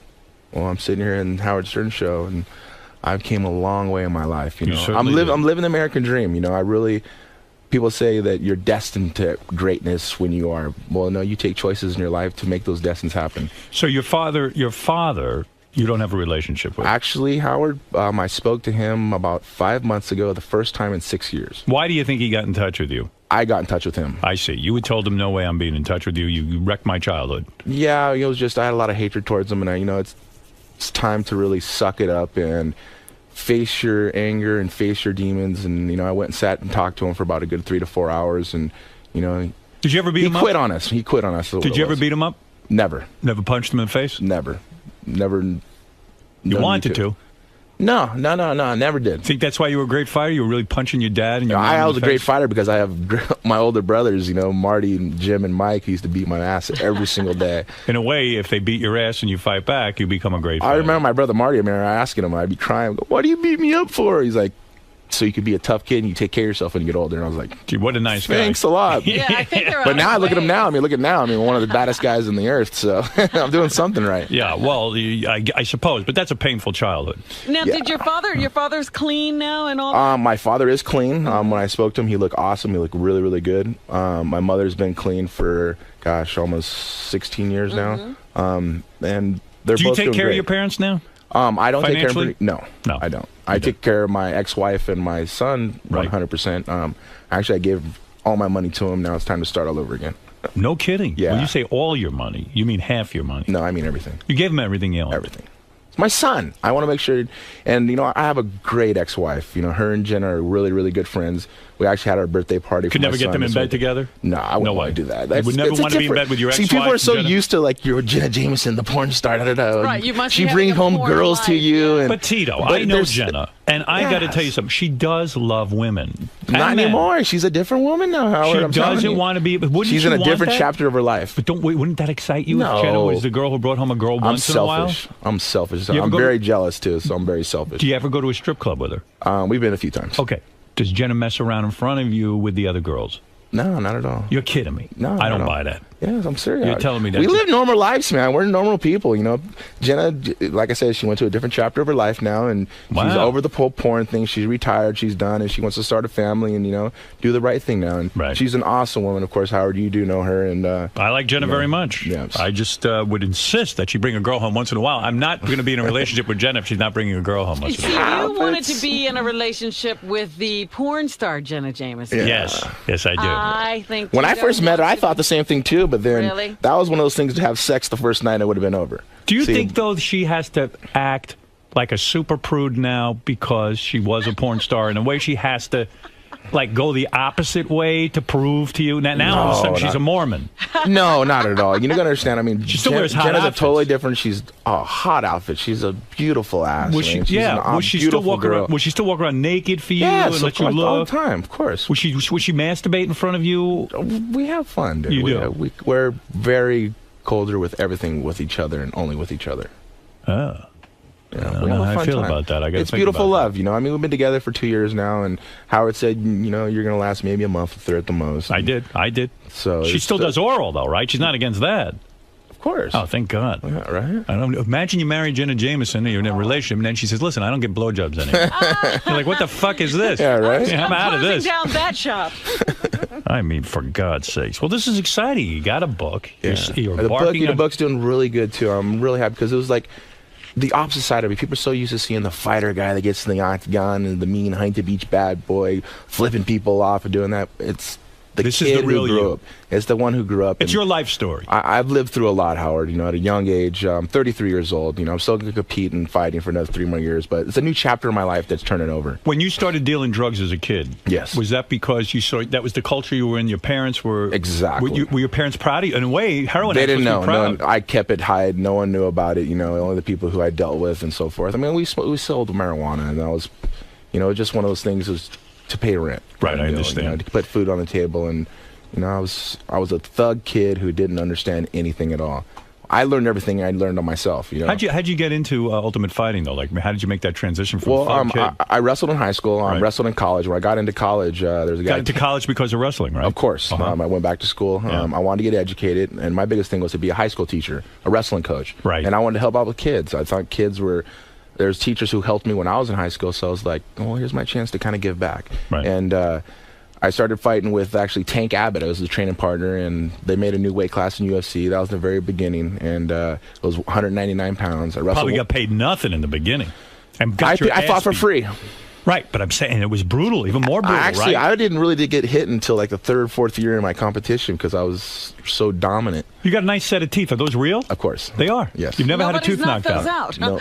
Unbelievable. I'm bobbing and weaving. I'm like, you got to move out of the way a lot of positions. Will you know, like Rosie O'Donnell was saying, in show business, you got to know when to get out. In Ultimate Fighting, you got to know when to get out. Oh, of course. Will you know? Oh, 100%. When I start slurring my words and until that time, I guess you're too late. But, you know, I don't get hit that much. So, I mean, there's a big factor that happens there also. You know, I still have about 3 more years left of competition left in me. I mean, I am 33 years old. When I'm 36, I'm going to be done. Time to get out. Yeah, I'm just signed with William Morris at the beginning of the year. So the theatrical side of it is another, you know, chance of me doing that. That and promotions also. All right. You know, helping other fighters come up and making the next Tito Ortiz. You've had bar fights? When I was 19. What did the other guy look like when you were done? I choked him out in about 25 seconds. Oh. Wow. Yeah, well, I'd never assault anybody. I used to be a security at a nightclub, and all the bouncers there knew me for, you know, stopping everything really quick. And I never laid a punch on anybody. I would just snap them down, front headlock, choke, and What's the best martial art to learn if you're a kid starting out? Wrestling. Wrestling? 100%. You mean just high school wrestling? High school wrestling. It'll teach you dedication, teach you sacrifice. It teaches you the hard work. What about this Gracie Jiu-Jitsu? I shouldn't be taking that? That's, well, it's a big difference. You know, for a kid who's just coming up, I think wrestling really teaches the whole realm of a sport, you know. Right. It teaches individualism because they're doing it by themselves. When you were wrestling, did a guy's penis ever slip out of his jockstrap while you were wrestling him? Never. Thank God. Yeah, right. No, thank God, right? Tito will be. To you, obviously. I know. That Howard. happened to me, and it landed in my mouth. That's what she Tito, said. it was terrible. When's the last time you begged Jana? Jana. I don't know, Howard. You got to use your imagination on that one. She's a wonderful girl. You always try to pull the best out of me, and I almost give in a little bit just because you're Howard Stern. Will Jen ever put a finger up your ass? I don't know. Do you like that? You want to know something? It's not my thing. I tend to clench up. Really? I'll be honest with you. I did too. You do. You don't like it. No. It's not your thing. You're not that crazy, are you? No, I'm pretty crazy, but not that crazy. You're pretty conservative sexually. No. No. No. What the hell are you doing? Yeah, right? I got that great montage Kama Sutra. Look at you. Tito, I wish you luck with the book. It's a very honest book, and I appreciate you writing it. This is going to hurt. It's in stores now. Pick it up. Do guys ever come up to you at book signings and want to punch you out? Like, go, hey, come on, man, let's go right now. Let's go. Let's go. See, Howard, there once the anger comes about, you bash it down with complete kindness. But there's some maniacs out there who just want to go right at it. When they stand next to me, I mean, you're a big man too, Howard, and they kind of get a little intimidated. They're like, all right, Tito is a big guy. Right. Are you big in the pants? You would almost have to be with Jenna because Jenna's seen it all. You got big hands. I got big feet. You know what that means? Big gloves and big shoes, right? It'd be great if Jenna was afraid of your penis. Then you know you're a real man. I don't know. Oh my God! It doesn't fit. Jeez. Now, what good would it doesn't fit do? Wait, there's somebody who wants to challenge you. Howard has that problem, I know. Oh, no. Never had that problem. There's a fighter on the phone who wants to challenge you. And I think this would be an excellent. Telephone tough guys. All right, let's talk. Go ahead.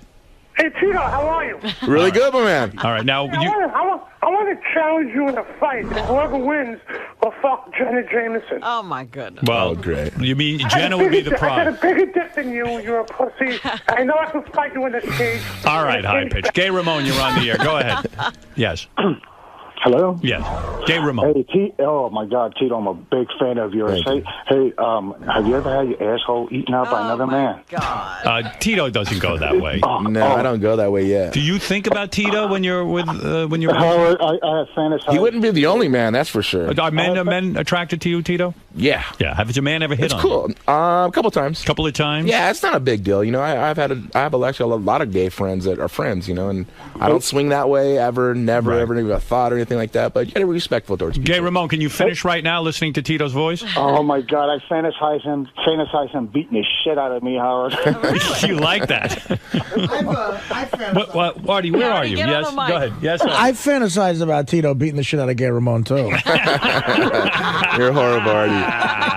All right, listen, go see Tito. TitoOrtiz.com is the place to get all your Tito information. Yeah. And by all means, get the book, This Is Gonna Hurt. It's in stores now. Tito, great, always seeing you. Yes, send my love to Jenna. Of course. And I mean all of my love. I got to say, his book, as someone who struggled with heroin, yes, it's so hard to break from that. And I think if my mother did that for me, that really is like, that's a touching thing. And it was really hard for my mother, you know, to accept that because all of her friends don't know nothing about the past and the history. They know nothing about. And I told my mom, you got to understand, Mom, there's a lot of kids who are lived the same type of life I did.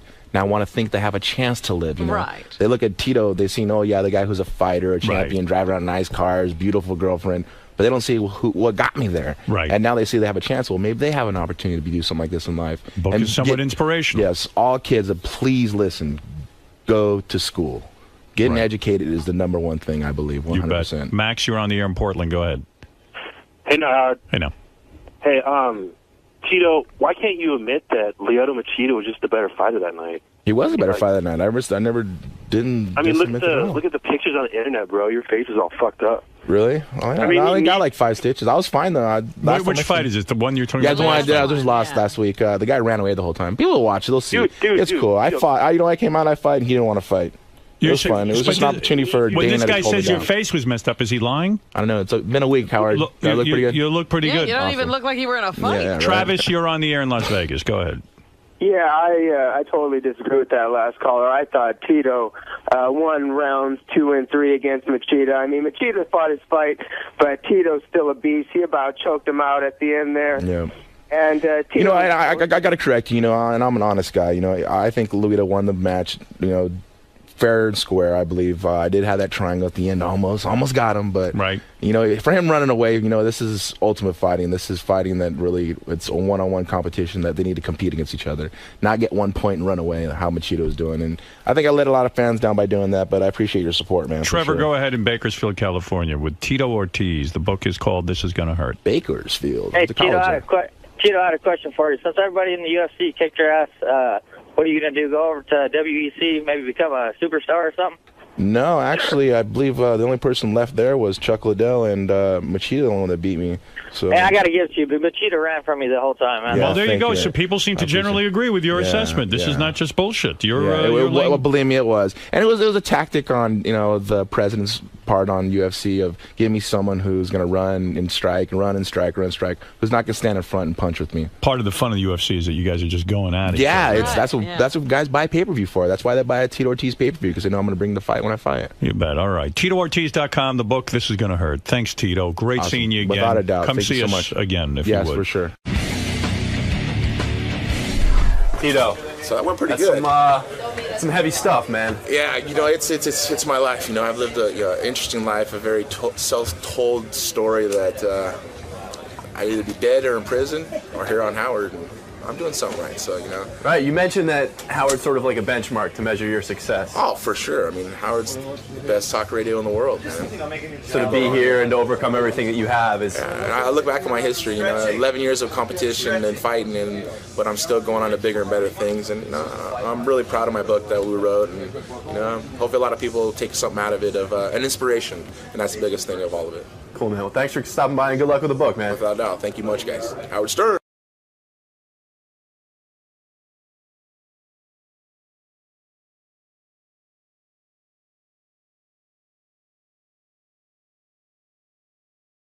Best of the Wrap-Up Show. A recap and behind-the-scenes look with John High and Gary Dell'Abate. The Best of the Wrap-Up Show begins now. Hey, this is John Hine, and on Monday's wrap-up show, Chuck Zito stopped by, and we got a couple calls saying they didn't like him, more calls saying they did like him, and it got really quiet in this room. Here it is. Howard's fascinated by him. I think Howard just loves, you know, Chuck is everything that Howard never was, is never going to be, as most of us are never going to be. Well, whenever Chuck comes in, Howard always gives that caveman rap, right? And it's true. I mean, who's going to mess with this guy? See, I thought the story today that really made me laugh my ass off was the guy that was talking to his date while she was having a cigarette. Like, that guy doesn't know she's with anybody. But, you know, I wonder what happens to when Chuck goes, get the fuck out of here. The guy goes, hey, wait a minute. I wonder how many words you get out before you just right. You know, they make up their mind. Well, he had another story quickly. like that when the guy said, Chuck went to the bathroom. Did you hear that one? No. Okay. So Chuck's at a real nice restaurant or something in L.A., and he's sitting there with two chicks or something. He goes to the bathroom. There's some guy sitting down next to the girl. And I guess Chuck says something to him like, you know, I'm with, or the girl's like, you know, leave me alone. He's like, wait a sec, you don't know this guy? And it ends up the guy just came up to try to pick up the chicks, and he was like, well, you had two girls. And he goes, boom, and just punches them. Yeah, it's a different set of rules. Yeah, don't mess with Chuck. Jay in Sacramento, you're on the wrap-up show. Hey, what's up, guys? I came out to New York to, just hang out and party and stuff. And we went to Scores, and we were at the wrong Scores. I really wanted to meet Chuck. And so I asked one of the guys where Chuck was, and they got me a cab, sent me over to the other Scores. And he said, don't worry, I already set up. Chuck will meet you over there. And I was like, right on, cool. So I'm sitting there, and suddenly, big-ass Chuck comes walking up to me. He goes, hey, so I hear I'm a fan of yours. And I was like, no, he scared the crap out of me. And I was like, no, dude, I told the guy that I was a fan of yours, man, really wanted to meet you. And, he was a super cool guy, way nice to my wife and stuff, bought us a drink. And, Chuck's just a straight-up dude. He's just a real cool guy. He's a good guy. He is. He's a good guy. Is there like this air of fear when Chuck is around? Like people worried about saying the wrong thing or something like that? What do you think, John? I'm asking the question. I'm putting it out there. Yeah, like I said, it's like I've known him for a pretty long time, and I have a pretty good relationship with him. So I try not to say anything that would offend him, but I'm not sure I know all the things that would be wrong. Right. That's the problem. When I do a pre-interview with him, I'm always watching exactly what I say to him, and you try and phrase questions that are very complimentary to him, as opposed to you could go a different direction. But, yeah, it's always tread lightly around Mr. Zito. Were you in Vegas with us the year that Henry Hill was, bombed out of his mind and picked a fight with Chuck? Yeah. And Chuck was walking around the Hard Rock looking for Henry? It was just Henry was drunk, and we were like, Henry, you got to get out of here. Chuck's looking at me, he's like, fuck him! That story I just recounted, I'm like, as soon as I did it, I'm like, fuck, did I say right. it the wrong way? Did I leave out the wrong detail? Which I probably did. Luckily for you, it was so confusing that Chuck won't be mad. He had another great story. Did you guys hear his story about the condoms? No. He doesn't tell it right. Like Howard was talking about his condoms, and Chuck was like, "What? I don't use condoms." And Howard's like, "But he goes, occasionally a girl will insist. So what Chuck will do when she insists, he'll make a little hole in it. So when he's doing her, it'll burst open." Why? What's the point of that? Well, then the girl won't even realize it. She'll see him put the condom on, and I probably told that one wrong too. You guys didn't hear that story? Joe in Missouri, you're on the No one heard show. that story. Hey, Joe. What's going on? Kate, Chuck. Can you cut that out of the show?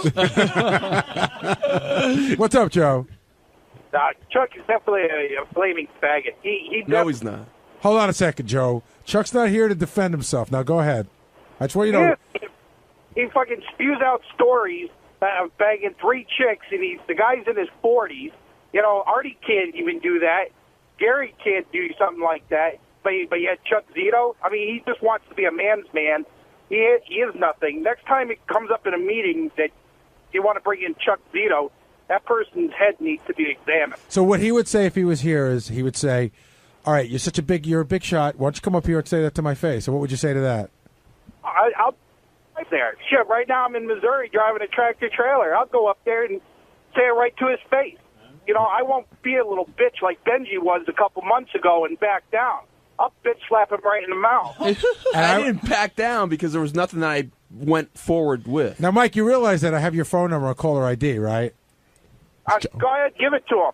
You know, the only Pam Anderson pussy he's ever gotten is sucking it off like Tommy Lee's dick. All right, I'm going to cut this off right now, but I'll tell you right now, if Chuck was here, he's not here to defend himself, he would say, come up here and tell me yourself. And Be a man. And the views of Joe in Missouri reflect in no way the views of anyone here who's on the wrap-up show. Except Benji. No, come on. That's not even... No, Benji will tell a different story about that. Let's go to Jason in Florida. Jason, you're on the wrap-up show. Hey, what's up, guys? Hey, Jason. Hey, the story with the Hells Angels rocker and jacket, I mean, a lot of places aren't going to let outlaw bikers into their establishments. I mean, it's not nothing personal against them, but you get another biker gang, they're going to start fighting inside the arena. Yeah, but at the time, Chuck was on Oz, and he was sort of a known, I mean, HBO invited him there, so he was sort of a known celebrity going into that. Thanks for the call. You know, we got a couple other calls about Chuck. Let's go to Mike in Philly. Mike, you're on the wrap-up show. What's happening, guys? Hey, Mike. That last guy's a little drastic. I'm not going to get that far. Chuck Zito would beat the fuck out of me. But I really don't think he's that good of a guest either. I mean, you know, every time I listen to the show every day, all show long, and I'm just not interested whenever he comes on. I'm much more interested in what Howard said last week here in Dallas Strawberry this week. But what about Chuck that you don't like? No, I just find them disinteresting. I tune out. I listen to them, and it's just story after story. But you're singing a different song than you did 5 minutes ago. 5 minutes ago, you said there's no way he fucks those broads. You think he's gay? What happened to that rap? This is a different guy. Oh, it's a different guy. Yeah. Okay. Sorry. Yeah, I mean, they're cool stories and all. I don't know. I just find them as a fan of the show. I find them a little not as interesting as it could be. That's all. It's okay. Well, today's your lucky day, sir. Guess who wants to talk to you? Chuck Zito? Yes. Yo, what's up, buddy? What's happening, man? How are you? Not too bad. Everybody's got their opinion. Some guys like the show, somebody don't. That's okay. That's okay. I mean, I agree, and I don't think you're a bad guy, and I've never met you and everything, but I just find whenever you're on the show, and you're on the show a little bit more than other people are, I just find it a little not as interesting as it should be. I mean, Howard's interviews are good and all, but if you came on a little less, maybe it would be a little more interesting. That's all. Howard's great. That's why I keep coming on. But he likes I said Howard's great. That's why I keep coming on. But he likes the stories. A lot of people out there like the stories, and some people don't. So it's your choice. And and your show, like I've listened to the shows you have, and it's just like they're flooding the market with Chuck Zito, and I'm just not buying it. That's all. What do you mean? What do you mean they're flooding the market? I wish. I wish. No, but I don't know what that means. Well, you got the Jay Thomas show. I think Jay Thomas is funny, and I listen to that, and I don't seem to get tired of it. But it's not a lot of him. Like Chuck Zito's been on the show. In the past year, how many times have you been on the show as a guest? I don't have the statistics. Chuck, you've been in a couple of times, right? Probably since January. This might be a second or third time in. Since January. This year, yeah. But I used to do a lot last time when it was on the other show. We're on regular radio. Yeah, and I know. I mean, sometimes it's tough to get like a real celebrity on the show. No offense, Chuck. That's all right. But I'm just saying sometimes it seems like you're on the show a little too much, and then when you couple that with you having your own show on the channel, it just seems like a little too much Chuck Zito for Mike's liking. That's all. All right, and it can't be too much. I'm only 2 months away. Last time I did it was 2 months ago. At least. It's been a while. It's been 2 months ago, really. And you had new stories that were great today. I got to tell you, I bring this point up all the time. This isn't about Chuck. This is about everybody. Chuck wasn't on the show today because I had no guests. Yeah. We only put on the guest. There's days that we don't have guests. We only put on the people we want on. So it's not like I needed Chuck on because I couldn't get any guests. We wanted him on as a guest. Well, I'd love to have Joe from Missouri, I think his name was, call back in, because Chuck's in here now, and something tells me, Chuck, he'd be singing a different tune. There was a guy in here who was talking a bunch of shit. Well, you know what? Everybody's a telephone tough guy. But it's amazing when I go away and I do book signings and I do appearances all over the United States, not one person comes up to me and talks the shit that guy did. You know, one year in Vegas, Gary, when you guys did the show, before you did it in the joint, in that arena, you had it out in the casino, and they had this railing up, and all the fans were leaning up against it. And this one time, Chuck's standing there waiting to go on, and a guy deep into the crowd, like maybe 3 rows in, Chuck has his back to him. He's talking to a beautiful woman. The guy yells out, "Zito's a pussy." And Chuck looks at the girl. He goes, "Excuse me one moment." Turns around. I don't know how he did it, but spots the fucking guy 3 rows deep, goes right to him and goes, "You want to say that to my face now?" And the guy's like, "I didn't say anything. I don't know what you're talking." How many guys back out of fights from you? Like, that's got to be more than the fights you've had in your life. Forget people call in and they're on the phone or they're in another state and they talk shit. So it's easy to talk shit over the phone. It's a little harder to do it person to person and eyeball to eyeball. Norm in Boston, you're on the wrap-up show. Hey, guys. How's it going today? Hey, Norm. Hey, just nothing really personally against Chuck or anything, but, I just think it's a little bit crazy how everybody always acts like they're so scared of Chuck and everything like that. I mean, sure, he's, big and all, but, there's thousands of guys out there that are just as big as Chuck, just as intimidating as him, and, if people just walk around threatening to beat the shit out of people all the time, I mean, he'd be in jail, wouldn't he? All right, so Norm, let me ask you a question. You're hanging out in front of a club, right? There's a girl having a cigarette, okay? Right. You walk up to the girl and you start talking to her. Exactly. Chuck walks up and he says, "Hey, she's with me. Get the fuck out of here." What's your next line? Well, I'm not the type to really go and, if someone's with somebody, I respect every person as a She human wasn't with being. anybody. She's just sitting there alone smoking a cigarette. Yeah, but if he comes up and says she's with me, I say, okay, regardless of if he's, Hank the dwarf or Eric the Midget, anybody, it doesn't matter, regardless of size cool. who That's he because is. you have respect. That's why. Exactly, and nothing personally against Chuck or anything like that, but again, I just think it's a little bit foolish that everybody's so intimidating. I mean, there's no reason to walk around with like a tough guy attitude all the time and throwing your weight around. And but I don't. I'm respectful. Everybody's respectful of me. I never walk around thinking I'm a tough guy or throw my weight around. I treat people the way I want to be treated, and when you don't, then we take it to the next level. And that's what I love about Chuck, is that he gives you a play-by-play of how he's going to beat your ass before he does it. I've never been to the No, next I mean, you level. guys know me. Gary, you ever see me walk around with a tough guy attitude? I never do it. No, I've never been to the next level. And I treat the people the way I want to be treated. Like I said, I always have the motto I always say, treat me good, I'll treat you better. Treat me bad, I'll treat you worse. And then when it's getting worse, we go to the next level. See, there's this code of men that I have not been brought into that no one ever told me about, and that's why I love the whole story about when Chuck had to punch AJ. Like, it was really weird because AJ talked some shit about him. Chuck went up to him. Chuck explained how he's going to have to hit him. AJ understood how he was going to have to take the punch. Right. I was like, I didn't and get then he bought him a dinner I didn't get afterwards. that memo on how that I bought him worked. dinner. And then he bought him dinner. Well, Chuck, isn't there some kind of respect thing going on there? Yeah, of course. I mean, he said something that he shouldn't have said, but meanwhile, he put it in the newspapers, he put it in the magazine.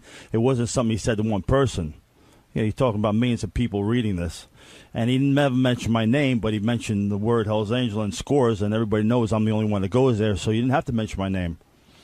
And then he got hit for it. Ralph Sorella, you're on the wrap-up show. Can I tell you my favorite Chuck Zito story? Yo. Quick. Please do. Real quick. So I got punched in the face at Scores one night. No, Ralph, reel that back a little bit, because the reason you got punched in the face is funny in and of itself. Explain why.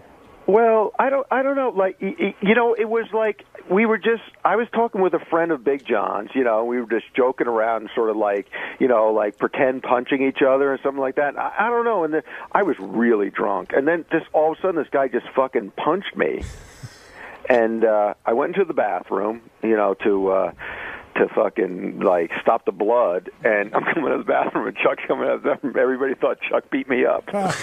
Yeah. Chuck's like, no, I didn't do it. I said that. I didn't do that. Yeah, I never hit a drunk guy in my life, man. It really wasn't my fault, Gary. I mean, it was just like, you're fucking around with somebody, and Wait, could that be like a protection if like someone does something wrong? You say, wait, I'm drunk. Right.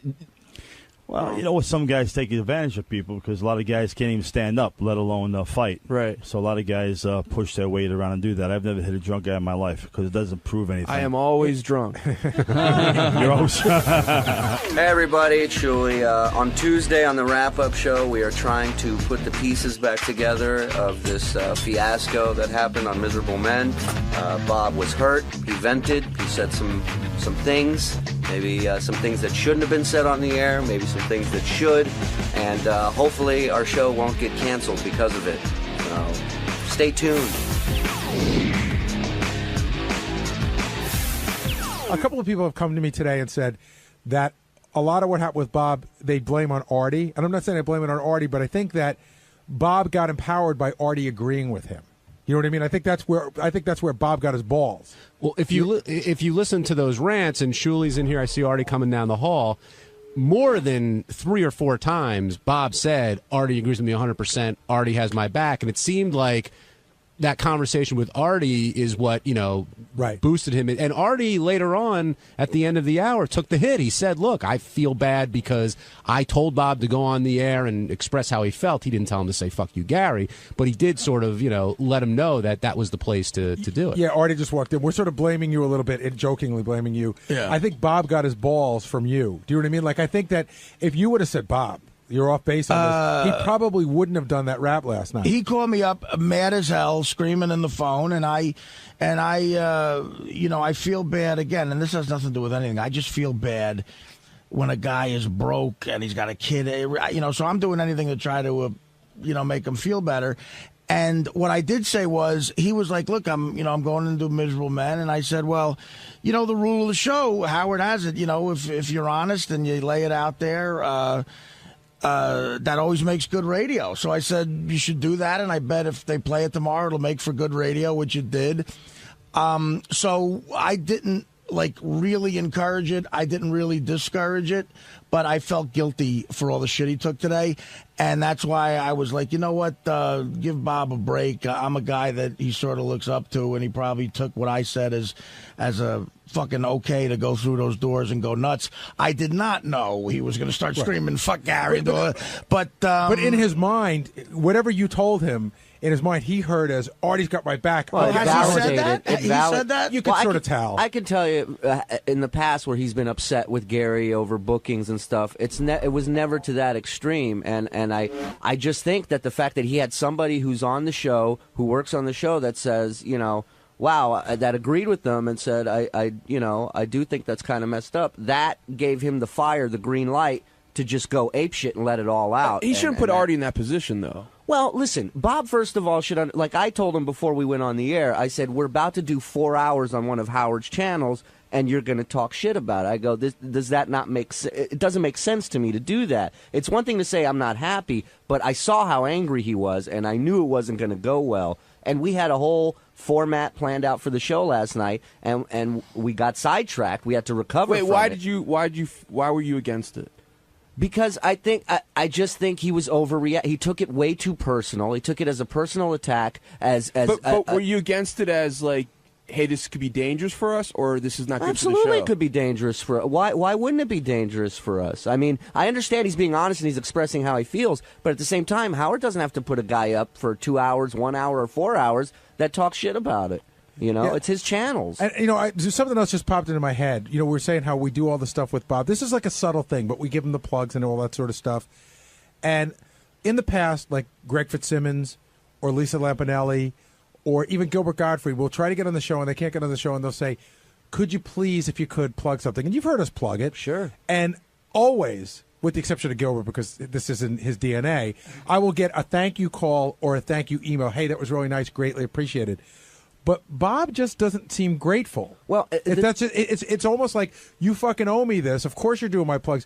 And I think the attitude. This has nothing to do with him being booked, by the way. Right. But it's just a feeling I get. Like Bob has never ever said to me, I really appreciate all the plugs I get on the show. It really helps a lot. Never. What's weird is he's one of the most generous. I've seen him, Gary, go home with $0 in his pocket at the end of a weekend to make sure that everybody else gets paid for that weekend for the tour. I've seen him take that hit.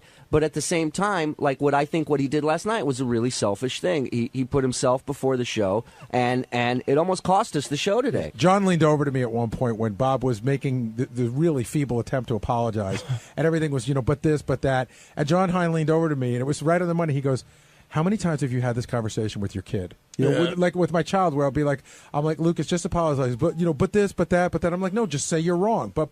Did John want you to say that?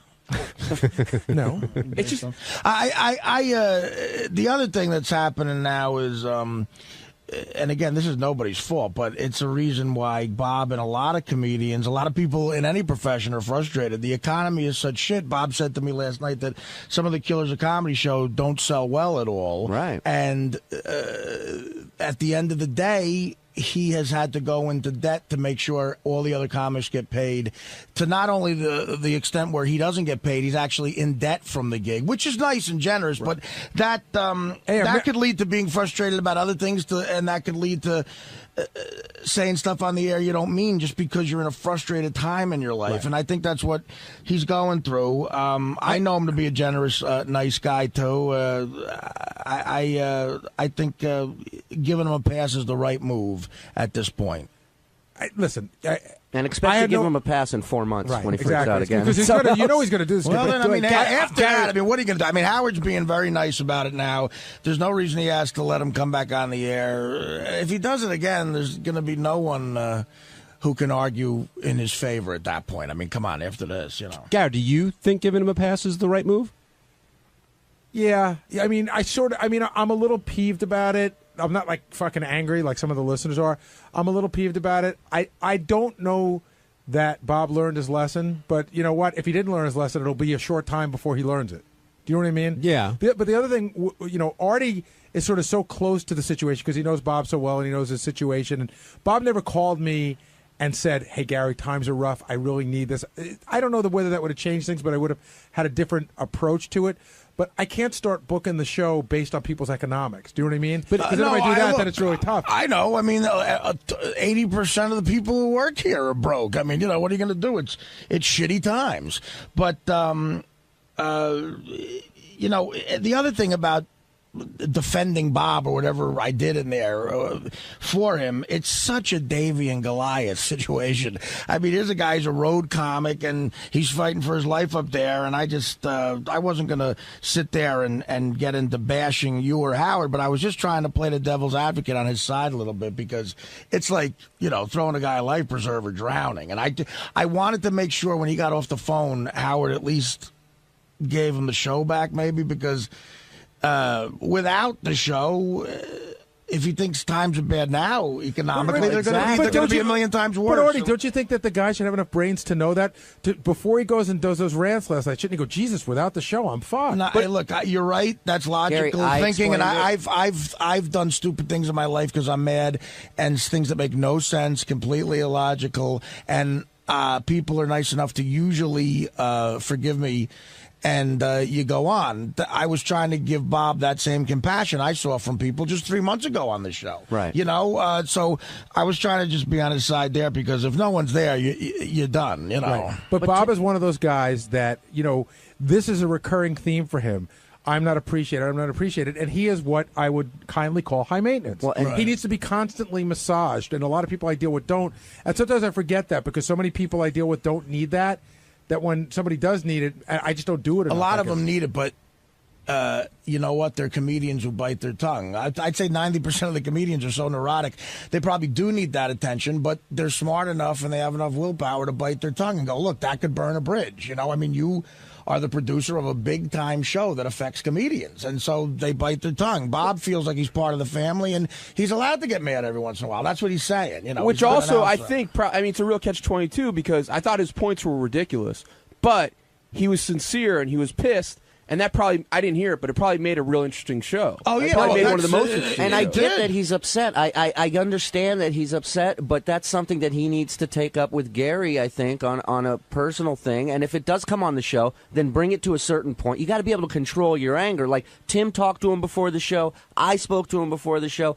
Everybody tried to get him, but he had that tunnel vision. He had the blinders on. This is what he was going to rant about, and that's that. And I got to say, you know what? I'm going to pat myself on the back, but I think based on what Artie said, that, comedians want to get on the show, that I have the power, that I hold the door, I don't think that I wield that power. I think that I go...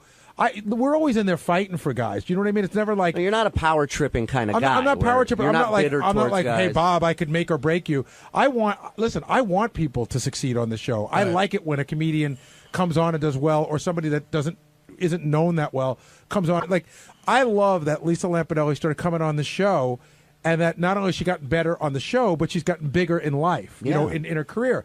That's good for us. It's good for everybody. And her boyfriends have gotten lighter and lighter. There was an emotion that came up in me today based on something he said that is another thing that he does that sort of gets under my skin. He utilizes the Iron Sheik and Beetlejuice for his show, and that's fine. I have no gripe with that.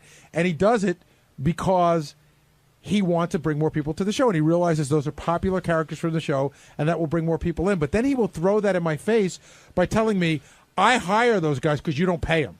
And I'm like, you're not the Mother Teresa of comedy. Yeah, wait, you mean he's told you that off the air? Yeah. That doesn't make sense. any sense. He's like, what's his point? He'll say, I help those guys out. You got to help me because I'm helping those guys out. That's ridiculous. I mean... And I've said to Bob, I go, Bob, are you not benefiting from it at all? Well, I mean, I can tell you, 3 weeks ago we did St. Louis and Indianapolis, and Bob gave Beetle his share of the money for that week. He went home with no money. But surely it's Bob's business. He's basically when they make a lot more. I assume Bob makes a lot more than the rest of the guys too. Yeah, right? I mean, I don't know what everybody makes, but I'm sure. I mean, look, he's putting the shows together. He's the headliner. He should. He's the guy that's putting it together, right? Absolutely. Yeah, but and he's entitled to make more. There's a whole separate issue there. I mean, the economy might suck to the point where clearly what you guys are doing isn't working plug-wise. Maybe you gotta, maybe you do lesser gigs for now. And I agree with that. I mean, if the audience isn't coming for a little while, you wait and maybe they'll come back.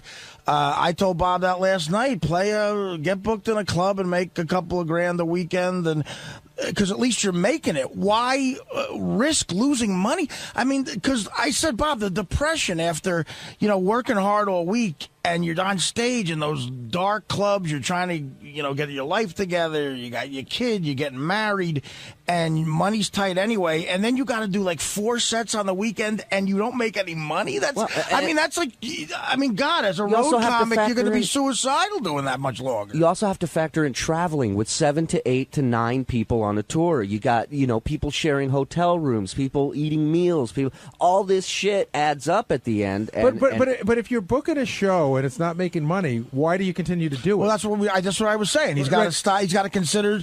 Right now, times are bad. It's not making money. Maybe the novelty of the Iron Sheik, and that's something else I told him. I said, Bob, you and Shuley can do a lot of time. You're comedians. Sal and Richard are getting better.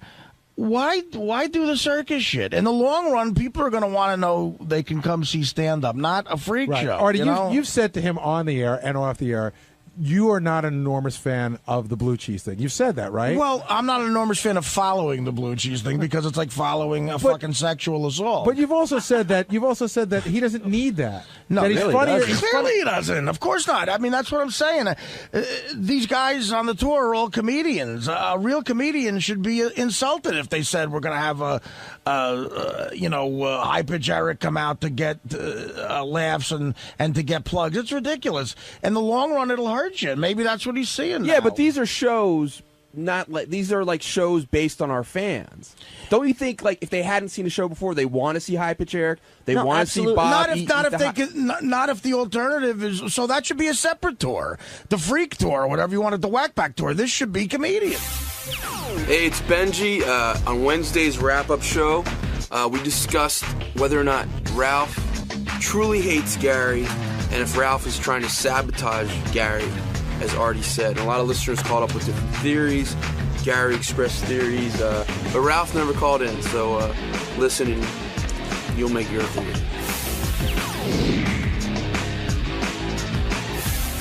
There's also an interesting conversation that happens a little bit before then between Howard, Artie, and Gary about Howard finding an anonymous source telling him the way that Artie really feels about Gary and vice versa. And Gary, I wanted your take on it because it was revealed, of course, that the source was Ralph. Right. And both you and Artie didn't sound too pleased. Well, I'm a little sensitive to what was going on, and it's always weird when somebody's throwing rumors behind your back and won't fess up to them. And I don't know. I was weirded out by the rumor that Ralph put out there, but equally as weirded out by the fact that Artie really verbalized that he thinks Ralph is out to sabotage me, that he really doesn't like me. Do you believe that? I don't know. I do know that it bothers me that I know that Ralph likes to goof on me and has a lot of theories about me. And, I don't know how it works, but in my imagination, Howard's in a dressing room in his apartment, you know what I mean, like a big giant walk-in closet, and Ralph's there with like a tape measure just talking shit about everybody. That's the interesting thing about Ralph is Ralph has Howard's ear for like an hour, like 2 or 3 times a week, and that's his chance to, spout all his theories and start all his rumors. Now, just in case people missed it, what was Artie saying that upset you?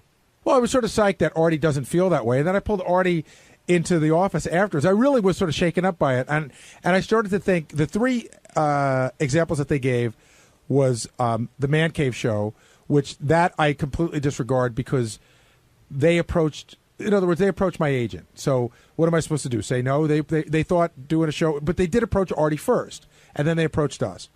The second thing was going to Iraq, and that's a bone of contention already anyway, because I just asked Artie if he thought it was a good idea if I could go. I don't really feel like I forced myself on him, but maybe Ralph sees it as now like I'm like trying to steal Artie's thunder. The other thing about going up to the Crafts house, that one is a little bit weirder for me because Artie wasn't really being handled. Like they asked him if he would do it, he said he would do it, but I'm like, well, who's going to make sure everything's getting done for you? And I was sort of helping on that way, and then they said, well, if you want to hop on the plane with him, that'd be fine. And I was like, okay, that's fine. And it never dawned on me. I thought he wanted you to go. It never dawned on me that if I hopped on the plane with him, that I'd be somehow stealing his thunder. And I'm not sure. So then I went back to my office and I thought, well, maybe subconsciously there's something to this. You know what I mean? And then so I apologized to Artie, and Artie goes, you're out of your fucking mind. It's Ralph's crazy rumor. I have no issue with you. Don't worry about it. And you just got Ralph a 6-foot Iron Man replica? Yeah. Okay. Mike in Detroit, you're on the wrap-up show. Hello? Hi, Mike. Hey, how's it going? Hey, guys, first of all, great show. I wish you guys were on all day on Friday mornings, but I know things are what they are. With regard to this issue, to me, it is painfully apparent that Artie is annoyed with Gary regarding especially the Iraq thing. There have been times when the topic has come up, and I get the impression by Artie's response that Gary really indeed did force himself on this trip. Well, I was getting the same impression. I keep talking to him about it, and he keeps insisting that it's not the case. I'm at the point now, there was a period of time where I almost considered bailing on it. You know what I mean? Like just sort of pulling, but it was already a little far in, and then I got to the point where, like, if I bail on it, then I'm gonna, they want to try to get another comedian. I didn't want to fuck the whole thing up. Not that they need me. Well, bail because you think Artie didn't want you there? Right. That's what I was thinking. I would really, and I spoke to Artie about it. I'm like, listen, if you don't want me to go, I don't want to go. Maybe there's a part of me that should have just said I'm not going and not have put Artie in a position to make the decision. I also think that Artie senses my sensitivity to it, so never misses a moment to jab at it because that's just what we do here on the show. Yeah, Mike, you don't think Artie's just breaking Gary's balls? No, I really don't. I think that Artie sort of does have this elitist attitude regarding comics and things of that nature, and I think his feeling is that Gary's taking the place of someone who could really bring something to the table. Right. You're right. See, part of you is right about that, but I'm not taking another comedian's place. It was not. This is the guy. In other words, they can't put on a longer show, so I'm not taking that person's place. But I do agree with you the part that maybe Artie thinks that if you're going to be a comedian on the show, you have to earn your way on the tour as a comedian, and that might be part of it. Yeah. Okay. Thanks, Mike. Good point. Let's go over to John in Philly. John, you're on the wrap-up show. Yeah, I just think it's Ralph is sort of the misfit son that Howard never had, and Gary's the good son that Howard never had. And anytime Gary gets something good, Ralph is just jealous. Well, listen, Ralph and I have always been at odds over that. I think Howard sort of hit it on the head today that Ralph thinks that my job's really easy. And then Robin said that Ralph does respect what I do. But, I always got the impression that Ralph doesn't think that what I do is that difficult and that, he wouldn't be the first person to work here that it would piss him off that, that I get stuff through the show. But, I mean, everybody gets stuff through the show, and I'm not... I think he's saying that because he's so incompetent in his own life, and he sees that you do stuff and you're somewhat successful and things happen, that, he's just trying to take shots or create controversy where there isn't any. Well, one thing that was said today, and I forgot if Howard said it or Robin said it, Ben, you probably know, is that, they had the theory that Ralph thinks he can do your job and probably do a better job at it. Do you remember who said that? It was Howard or Robin. I don't remember. It was Howard, because I think Robin ended up defending Ralph, saying, oh, no, Ralph, But that theory's been floated around before. Oh, it's not just my job. I think there's a lot of people's jobs that Ralph thinks he can do better. But the funny thing is, and I'm not going to get that too deep into it, but Ralph's at a point in his life, and I'm not like kicking him when he's down, but Ralph's at a point in his life where he's 45 years old, and he still hasn't exactly established a career. Ralph has, we joke about this all the time. Ralph he really does have a lot of great ideas, but like the character in Night Shift, he's an idea man. I'm an idea man. But he's an idea man who doesn't necessarily ever follow through on great ideas. And a lot of times, even in our meetings, Ralph's one of those guys, and this is what used to piss people off about him. Ralph would come to a meeting and hurl out an idea, and he felt like the idea is enough. The work should be done by everyone else. Wait, when you say he hasn't established a career, I mean, he really is Howard's stylist. That's really a job, right? Oh, no. He's definitely Howard's stylist, but... And he probably makes... he makes a living. He supports himself. Yeah, I mean... He does. Or does Howard give him a lot of extra money? I have no idea. Well, that I don't know, but he clearly... Like, do you think he makes over, 70 a year? I don't know what he makes, but his lifestyle is certainly a non-traditional lifestyle, yet he's been living it for a very long time. Yeah. So you'd have to make the argument that he has established something. When I say he has an established career, okay, he's established a career as a stylist, but I think that if you spoke to Ralph and you asked him if he were happy with his place in life at this point, or 20 years ago, did he see himself being and having more, I think he'd be the first to tell you he thought he might have been doing something bigger and different at this point. Do you think that's a fair thing to say? Yeah, I do. You don't think so, Ben? Well, yeah, I think that's true, but I think that's probably true for most people. Right, but most people don't go around telling everyone else how shitty they do their job and how much better they can do it. And I think a lot of people are jealous of Ralph's lifestyle. Garrett, when you said you took Artie's statement seriously, that Ralph is out to sabotage you, that's more than just talking bad about you. That's saying Ralph's trying to hurt your position. Is that what you think, possibly? Well, I don't think he goes out with trying to hurt your position. But like somebody who's a gossip, right? Sometimes people gossip and maybe they don't think it's going to hurt you. I think Ralph's more like a gossip, but I don't know. I mean, now I'm starting to think, because for him to tell Howard that, for Ralph to say that he spoke to Artie and then to tell Howard that he thinks Artie believes that, somebody's not telling the truth. Yeah. The question is who? So, wait, say that again. Ralph went to Howard and said, I had a conversation with Artie, and this is what Artie thinks, and now I'm going to, squeal on Gary. Oh, yeah, but I took that even when Howard was saying that could be still Ralph's interpretation. Right. Like, you're saying that Howard said it as if Ralph was saying this was what Artie said? Yeah, I thought so. I got the impression that Ralph was saying, hey, I spoke to Artie, and this is sort of the impression, it might have been Ralph's theory, but I almost got the impression he tried to get Howard to think that Artie endorsed it. Let's go to Jeff in New Hampshire. Jeff, you're on the wrap-up show. Hey, guys, how's it going? Hey, Jeff. I got a comment about Ralph. I really think that when Ralph calls in, he's like everybody that disagrees with, let's say, Gary. And when Gary argues back, the people that hate Ralph, they're kind of like, they're taking Gary's stance. So I think it adds a great mixture, because not everybody agrees with Gary or Robin. And Ralph kind of points that out. And for the people that don't like Ralph, they're just the people that agree with Gary. And that's just the way it is. It's not really, I don't know. That's my take on it. This isn't about whether fans agree with me or Ralph. This is how I feel about what Ralph's saying behind my back. Right. Do you know what I mean? No, I understand that. You know, but in every job you're going to get that. It's going to be like, oh, I could do that person's job. But Gary, does he really know what you do? Has he ever shadowed you for the day that you've been there? Well, he hung around here a lot. You know, the first year we were doing the television show, but then he left right after he would leave at like 9. You know, he was here to do makeup for the guests, so he'd be here at 6 o'clock, make sure Howard's hair was good, if any of the guests needed makeup, and then he'd leave around 9 o'clock. So maybe what he saw I did during the show was all he saw. And you know, sometimes hours can go by and there's not much you need to do, but we were, you know, a lot of preparation goes into the show when the show's over. Like when myself, Will and Jason stay here the longest now. I definitely don't stay here as long as they do because I live in the suburbs and I got kids and everything. But we are in constant contact all day long. I am never more than seconds away from my computer. I am answering emails at 10 o'clock at night. I am making calls to the West Coast. And I'm not saying wah or anything like that. I'm just saying that, you know, it doesn't end when we walk out the door. But you're essentially managing it. Is that correct? And that's what you've done to do. You've put in the long time, and they're the ones that are supposed to be there for you at this point. But that's not even the point. The point is, I don't see Ralph having the I don't know if it's the word is dedication, the focus to stay with this thing all day long. You know, weekends included. You know what I mean? Right. I'm always. I have an office at home. I'm always sitting in there. I'm printing out notes, things that I want to talk to Howard about on Monday. I'm sending emails back and forth to, you know. Listen, I booked Rosie O'Donnell 2 Sundays ago, 2 o'clock in the afternoon. A guy emailed me. I called him back.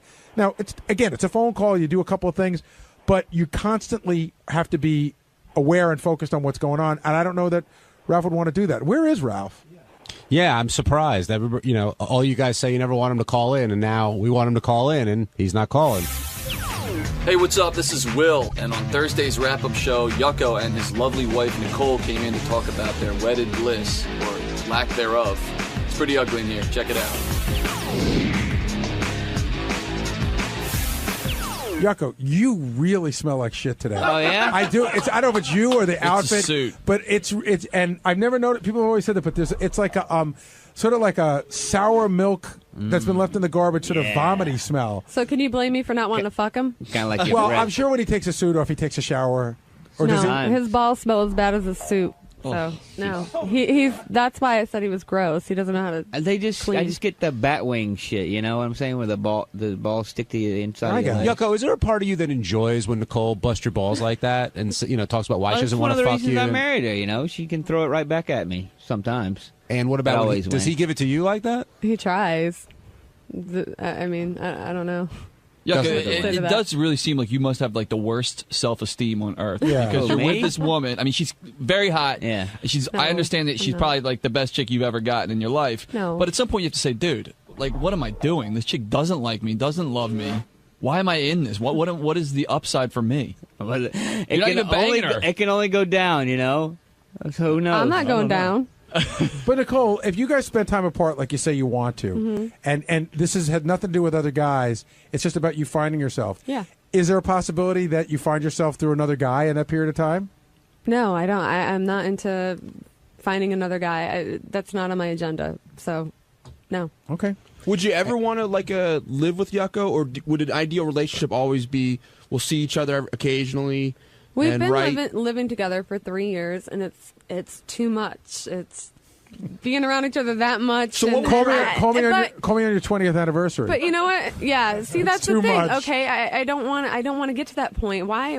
I don't understand why people get married. Anyway. So what would your ideal marriage be? My ideal marriage would be. But you're at that point, Nicole. No marriage at all, which is why I've been very honest with everybody from the beginning that it's just not. It's just. But not do you me. think? Leave out the word marriage. Do you like the idea of you and Yucko being together for life? I don't know. She wants I don't know. She wants the I escape don't want to be hatch 80 whenever years she wants old it. and look back and go like, fuck, I regret everything because I was with one person for the rest of my life and I didn't do what I had to do. I don't know. What is it you have to do?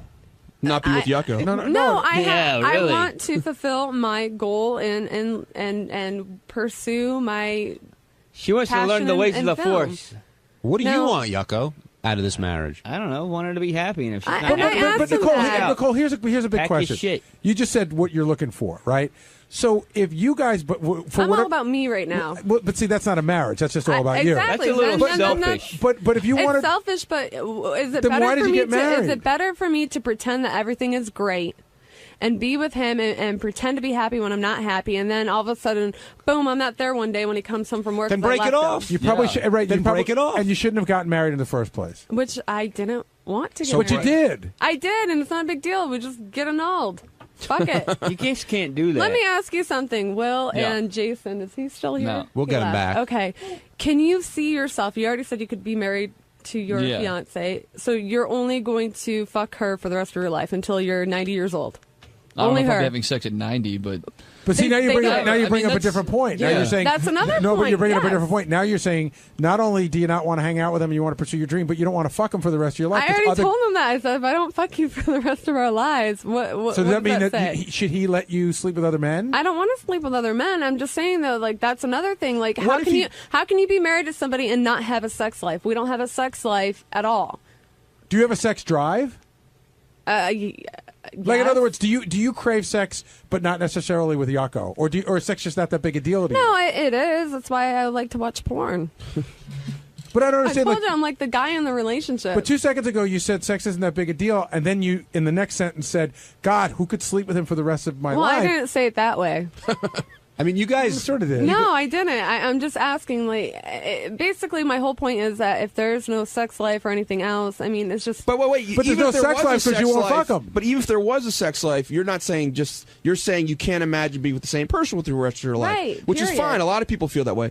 If Yucko said Most of to them don't get married. If Yucko Right. said to you, "Listen, I maybe you're stopping yourself because your word's going to hurt me, but maybe you should be dating other people now. Maybe you should be exploring that. Would you be more comfortable? Would you want to do that?" No, I don't want to. I don't want to deal with guys or anybody at all right now. I want to focus on me. Okay, so are you okay not having a sex life like the next Yeah, year? that's fine. That's why you masturbate, watch porn. That's fine. It's When's the not a last big time you deal. two like kissed, made out? Made out? like a make out, like tongue kissing. I don't know. Yeah, high school. No, really. Well, When you well think- Benji, Captain Under the Bus made a good point over here. He said that during that whole Ronnie thing, Nicole and Yucko, they didn't even look at each other. Like you guys were. Why do totally- we have to? We're together all the time. Do you cuddle? Sometimes, yeah, at night. You don't crave a connection with a person?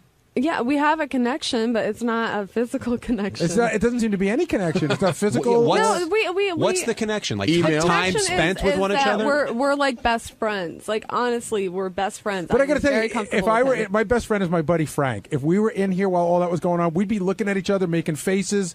we did a couple times. Yeah. We did. Ronnie was talking. Okay. Yucko, are you miserable? Yes. Look at me. Do you think I'm miserable? I can't Yeah. tell. I'm fucking miserable. The red smile is a sort of. I can't tell from that thing. So what would make you happy in this relationship? I just let her figure out what the fuck she needs to figure out and then come back when she's ready. How long are you gonna wait? Fuck, I don't know. As long as it takes. 5 years? Shit, no. Are you guys like at all embarrassed that you threw this like big wedding and a month later it's already gone to shit? Like that's my worst fear. Everybody that was coming to the wedding, that's why I was very vocal about how I felt. So that way, if it didn't work out, nobody was like, fuck. Everybody knew how I felt. My mom, everybody knew how I felt. And I was like, maybe we should postpone it. No, the ticket's already bought. Everything's already invested. You know, you never know. And a year from now, you could be like, I wish we would have just went through with the wedding because we're still together. Everything's fine. You never know. You can't predict anything in life. So you might as well say, fuck it, do it. And if it doesn't work, it doesn't work. And Is move this on. the best relationship you ever had in your life? Obviously not. Bob Levy, you're on the wrap-up show. Here's Bob. He Hey, doesn't have after divorce. listening to these two today, I think Nicole should have took my room key 3 years ago when I handed it to her. No, but I think they're going to work it out. I think they're good people, and I think they just need to do what they got to do for now, and it'll work out in the end. But what would working it out be to Nicole? To basically pursue her dreams and really like come to New York, and Yucko will come to New York when he's done filming. But she doesn't out in want him in New Atlanta. York. That's the point. She made it very clear. She doesn't want him to come to New York. That could be a problem. No, I didn't say that. I mean, I do need like a little bit of time though away from him. I mean, we need time apart. I'm sorry, that it's just the way. Don't it be is. sorry. We're just trying to figure it out. It's how you feel is how you feel. Right, but everybody is so like critical because everybody is used to living a certain way of what marriage is, of what they grew up thinking marriage is, and so it's hard for people to be open-minded and understand where I'm coming from because it's not the conventional way of a married life. See, the more I hear Nicole talk, the more, in a way, I put this on Yucko because I think Yucko's so in love that she told him everything up front, and he just hoped it would either get better or go away.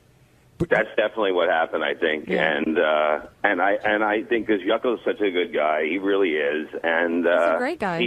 He just couldn't, like, you know, when you're going through with the marriage, and all of a sudden he's like, oh, she doesn't want to get married, but we can make it work out, and this is what had happened. This is what they're going through right now, and it's horrible. Bob, you ready to do this again? Yeah, man, it's easy. I've done this before. It's a piece of cake. This will be great. Bob, is this going to be your second or third one? Third one. You better get a real nice basement this time.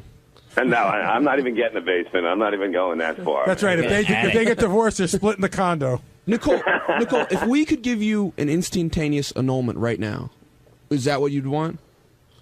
If we could just say, hey, you know, say yes, you're annulled. Oh, that's a tough question.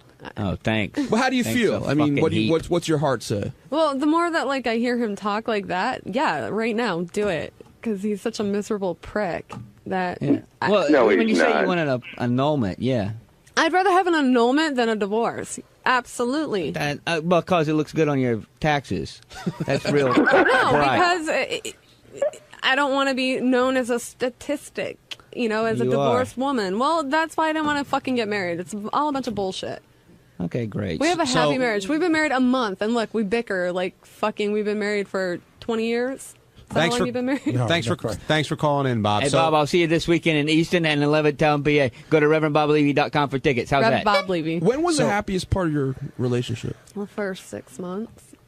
Yeah, I guess. So bottom line, whether it's an annulment, a divorce, whatever it might be, you just need time apart. I feel like the way I am, it's the second longest relationship I've had. Other than that, I don't stay in a relationship for very long because once you lose that spark and that excitement, it's boring after that. Yeah, that part of it is the part that they call work. You have to work on it. But and see, my thing is I don't want to work at that when I want to work on other things. I want to work on but lots of people do both. And Yucko, you're willing to give this time to have this time apart, correct? Yeah. Then do it. Whatever it fucking, like I said, whatever it fucking takes, you know. Just you got to work at it. I that to me like bores the fuck out of me, knowing that I have to work at a marriage. Yeah, see, Yucko, you should have never married her. No, she's pretty upfront it's clear about to everybody but these two. Nicole's included, except Yucko. You got a clue in the clown. What? No, about this? I think it's just that, and also a lot of people don't know this either, but he's been engaged 2 other times before me. So I think that it's because it was another engagement that he felt like to his family that I have to go through with this. No, it wasn't. That's the way I feel. We talked about it. That's the way I feel. You're fucking retarded. Okay, where's that annulment paper? I'll sign it right fucking now. Yeah, go get it. Drink some more vodka. I need to fucking be around you.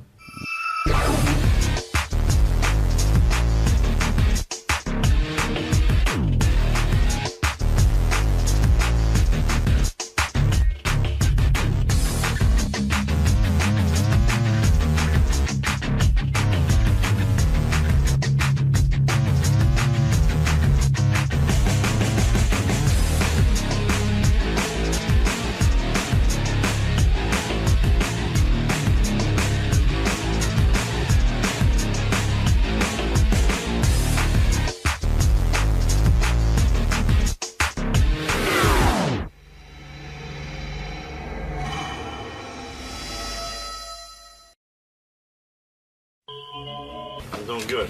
So what are you doing down here today? What am I doing? What are you writing a book? I got it now. Just going down and see Howard talk about how come we're taking 2 months to get back on the radio show. How are you? 2 months is too long, right? 2 months is way too long. My fans cannot wait 2 months. I can't wait 2 months. Chuck Zito, as you know, is a host on this channel, on Howard 101. One of my favorite The best host. Considered the best host. Better, certainly, than me. Better than Bubba. Better than Bubba. Than all of He's the better on. professionals. Chuck Zito is better on the radio than me there. and Bubba put together times 10. I don't know how he never It's had true. a career in radio. I like that. He did a couple of shows and already is better than me. I don't know why he bothers. Chuck, I'm looking at your tattoo. Oh, it's a new one. How you like that? I didn't think I had seen that before. Chuck, this is a beautiful tattoo of Jesus H. Christ himself on your arm now. Oh, wow. It's the size of your entire shoulder. This is my niece, Faith. She's 8 years old. She has cancer, and I put that on for her. And with Jesus. Let me ask you a bit. Are you a religious man? I'm well, I don't go to church every year. But to put Jesus... Not even every year. Your 8-year-old niece got cancer. Yes. How does that happen? I don't know, man. Was there a history? It says no. That's why I say says sometimes God can be so evil, you know. That's a shame. But it's she had a brain tumor at 7 years old. Oh. Jeez. And when they removed the tumor, she can't walk or talk anymore. Oh. So she's That's 8 years awful. old now. Now she's just trying to get her speech back, and she's therapy and. See, I get the chills and I get upset when I hear that. Because Yeah. a kid doesn't have a chance in life. That's what hurts me so much. You have a For somebody sister? like me, I'm 55 already, and you know I've done some things in my life. It should have happened to me, and I would change place with her any second. What do you have, a sister or a brother? I have two sisters. And this is your sister's kid? Well, actually, it's my great niece. It's my sister's sons. It's my great niece. It's a shame. So Faith. So her name is Faith, so I put this on for her. So people must think you're very religious with Jesus Yeah, Christ. that's what the guy thought. He said, "When did you see God?" I said, "What?" From last night, I was on some restaurant. You just like his picture. Yeah. Well, what happened was, when I was a kid living in Bensonhurst, I've seen these three guys actually walking out of a basement apartment, and they all had tattoos, and they were all with Christ head. I said, "Man, that looks pretty cool. I always wanted a Christ head." Right. So I finally got a Christ head, and now it was for a good cause. So I put my niece's name there. Very nice. Let me tell you. So before you beat a man almost to death, does he see Jesus' face? I mean, in a way, it's I sort show of him. You see this? Yeah. Guess who you're going to meet? You believe in God? That's because you're going to meet him. Don't you? I hope you meet him. Don't you think that's great? Like you say, look up at Jesus while I put you down. Bye-bye. See that? Look at Bam. that. Boom. So the guy tattoo. Adam from Big Joe's did that. Hey Chuck, have you ever beat up a guy and I mean really give him a good pummeling, and then he sees Jesus and he thinks he's having a near-death experience? Like he goes, "Hey, Chuck, thank you. You beat me so hard. I saw Jesus Christ." Well, You go, "No, asshole, it's my tattoo." The tattoo's fairly new, though, right? Nah, yeah, that's. I haven't beaten anybody up with the new tattoo yet. You haven't? So actually, Would you come in that's here? 20 hours. Wow. And it's four sittings, 5 hours each. So Well, I would think Chuck Zito would sit for all 20 hours. No, I figure no, you're so man. tough that you could Chuck handle has it. other things to do. not just that. After a while, after like 5 hours sitting there, it's hurting, man. You don't want the tattoo guy getting weary either. They say the longer it takes, and you get used to it. That's bullshit, man. It's needles going in your arm. That's right. Yeah, and it's the most I've ever been tattooed was like maybe 2-3 hours. Right. And it gets a little on your nerves after a while. Oh yeah, I've seen Sly. Sly's tattooed now. Oh, is he? Stallone. Yeah. He sat through. I was with him 10 hours at one time. One sitting. One sitting, man. He took it. I don't. It doesn't bother me to get tattooed. Doesn't hurt. You could Yeah, do but 10 look how big it hours? is. What do you got? A dot there? Come on, man. A What are you dot. thinking about? That's you got a dot. That's true. Yeah, yours is rather what are you involved. talking about? I sit there. It's a little thing over there. Didn't bother me. It didn't bother me. Okay, next. Now, what is this latest controversy? Somebody had the nerve. You're one of the best actors I've ever seen. I remember thank you you, on Oz. man. Thank you. And everyone, and I want to meet the man who says you're not. Right. Now, let me understand. So somebody, it said in page 6 that somebody, you were working on a film. Right. And somebody who worked with you said you were a punch-mugged, terrible actor. Now, I mean, that's very disrespectful, isn't it? He wants to see Jesus. He wants to see Jesus. Is there really Well, what someone who happened said was that? Page 6 called me. They told me who it was, and actually, I brought the kid just brought up the director. It was a little trailer of the movie if you wanted to see it. Yes. And he has said this guy Arthur Nascarella, which I couldn't believe. He was in Sopranos. He did a lot of things. He's a friend of yours? And he's a friend of mine. And I never heard him talk bad about anybody, but I think it was just somebody stirring the pot and starting shit. Yeah. Because supposedly they called him. He says, I would never say that. And he says he says he never said it. Never said it. He did. He did say that. I mean, if he's a guy who's never started trouble, why would he start with you? Exactly. Right. Exactly. So, like I said, it was just somebody starting shit. And what if he had said it? Fortunately, he was smart enough not to say it. What if he had said it? Well, then he'd go down the road like the other people, road of hard knocks. Man. I can't imagine. In fact, someone said to me, "Gee, the other day when you came up in your costume for your movie there, with the mustache, someone said to me, hey, Chuck's wearing a strange outfit." Somebody said it. I go, "Are you fucking crazy?" That's a strange outfit. I have a strange suit on. outfit. You told me this. I wore a suit for you one day. I said, "Do you want to get your fucking head knocked off?" There's nothing strange about a suit? I said, even if it was strange, Chuck can make that look normal. You asshole. I thought that was a pretty good-looking suit. What are you talking about? Chuck, please. I straightened the guy right out. Good. Yeah, Did you hit don't him? worry about it. Yeah. No, I didn't even need to. I told him you were going to hit him. So recently you attended a UFC fight, Ultimate Fighting Championship fight, with a beautiful girl in Las Vegas. Yes. And you describe that the girl you're with, very beautiful girl, starts talking to another guy. Oh, no. What happened was I took this girl. We met, actually, a few weeks before the UFC. She said she was a big UFC fan. Now, was this a date? Well, that night it was, a date. Now, by the way, actually, Donald was sitting in front of me, Donald Trump. And he says, "Is that your girlfriend?" I said, "Well, tonight it is." Yeah. By the way, I bring this story up because men have to learn how to behave in certain situations. Right. And Chuck is very good at that. What A lot of his do? show when he works on Howard 101 is devoted to how to behave like a man. How to be a man. How to be a real man. Because there's no role models out there these days. I could tell you how to be a man, but it'd be a joke. Chuck would know how to do it. It's all right. So you're there. Where you go to like California and Vegas, guys aren't like used to getting smacked around. Right. They're very disrespectful. Right. And people have told me before that they don't care if you're with a girl; they'll come right up to you and start talking to the girl. Right. So that I want to see that. One thing I notice many times when I'm with a woman, you're always respectful. You never, He's never tried to hit on a girl that's with you. Chuck could easily grab the girl by the hair and drag her off, and he doesn't. He's respectful. There is a respect that you give someone when they're out on a date, right? But you have said that people have just walked past you, ignored you completely, and started talking to Beth. Absolutely, I do nothing. But Chuck, what? You're a karate man. I know. A Shotokan. What does a real man do in this situation? I take this girl and I pick her up first. She meets me at the. I stay at the Planet Hollywood hotel and casino there now. It's a big, beautiful place. Everybody stays there now. So we jump in a limo. They take us to the fight. Right. So as soon as we get in a limo, she starts. Texting people. I hate that. First of all, I hate that. You're a man who wants to be paid attention to. She's texting while she's with you? She's texting. Don't you feel like, wow, I must really be boring this woman if she's texting? Yeah. We get to the fight. I'm watching the fights. I look over. She's texting. I say, who the fuck is she texting, right? Thought she was a fan. Thought she was a fan. I'm thinking that we had front row seats. Dana White's always great to me. So the whole time you're on this date, she's texting. Go ahead. Then we go to with some friends. And we go to Rayo's. They have a new Rayo's in Caesar's Palace. Perfect. So we go to Rayo's. We have a big dinner. It's a night, and you're buying her dinner, right? Yeah, we're buying the dinner. Right. So then next thing she goes, well, I want to go out and have, and we're sitting eating. Don't you think because you're texting while texting it? Oh, did you ever think, gee, she's probably excited? She's telling everybody she's with me. Chuck Zito. Okay, I don't know about that. Right. So after dinner, she goes, I'm going to go have a cigarette. Then I said, you smoke? Because she was tall. She was beautiful. Right. Yes. I said, okay, go out. All right. I'm talking to my friends. 5 minutes go by, 10 minutes, like 15 minutes. I said, where the fuck is this girl, right? So I walk out, and Rayo's had a front patio where everybody's smoking. Sure.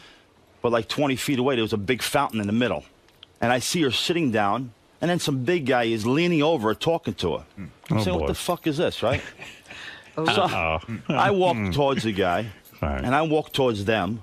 I get in between her and the guy, and he kneels up, and he's a big guy, bigger than me, right? Right. I said, did you lose something? He goes, no, what do you mean? I said, did you lose something? He goes, no. I said, then get the fuck out of here before I knock you the fuck out. Right? But Chuck, in fairness, if I may ask, at that point, how's the guy to know that this guy... Well, thank you very much, because she said the same thing to me. She got upset that I got upset. Right. And he goes, well, I'm waiting for a friend. And I said, then go wait somewhere else. Get the fuck out of here if I knock you out, right? Right. So then she goes, well, look, he saw a single girl here smoking. Right. I said, well, you're not single. You're with me tonight. Right. And you should have just said, I'm having a cigarette. I like to be left alone. Right. Instead of this conversation. See, I have the problem with her. She should have said to him what you said.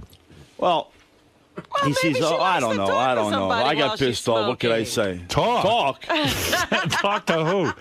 You know, Chuck. So then what happened? And I get in between them. I left out. I get in between them. Right. I said, did you lose something? No. I said, get the fuck out of here. He goes, I wasn't talking to her. I said, no, what were you talking to, the fucking fountain? Right.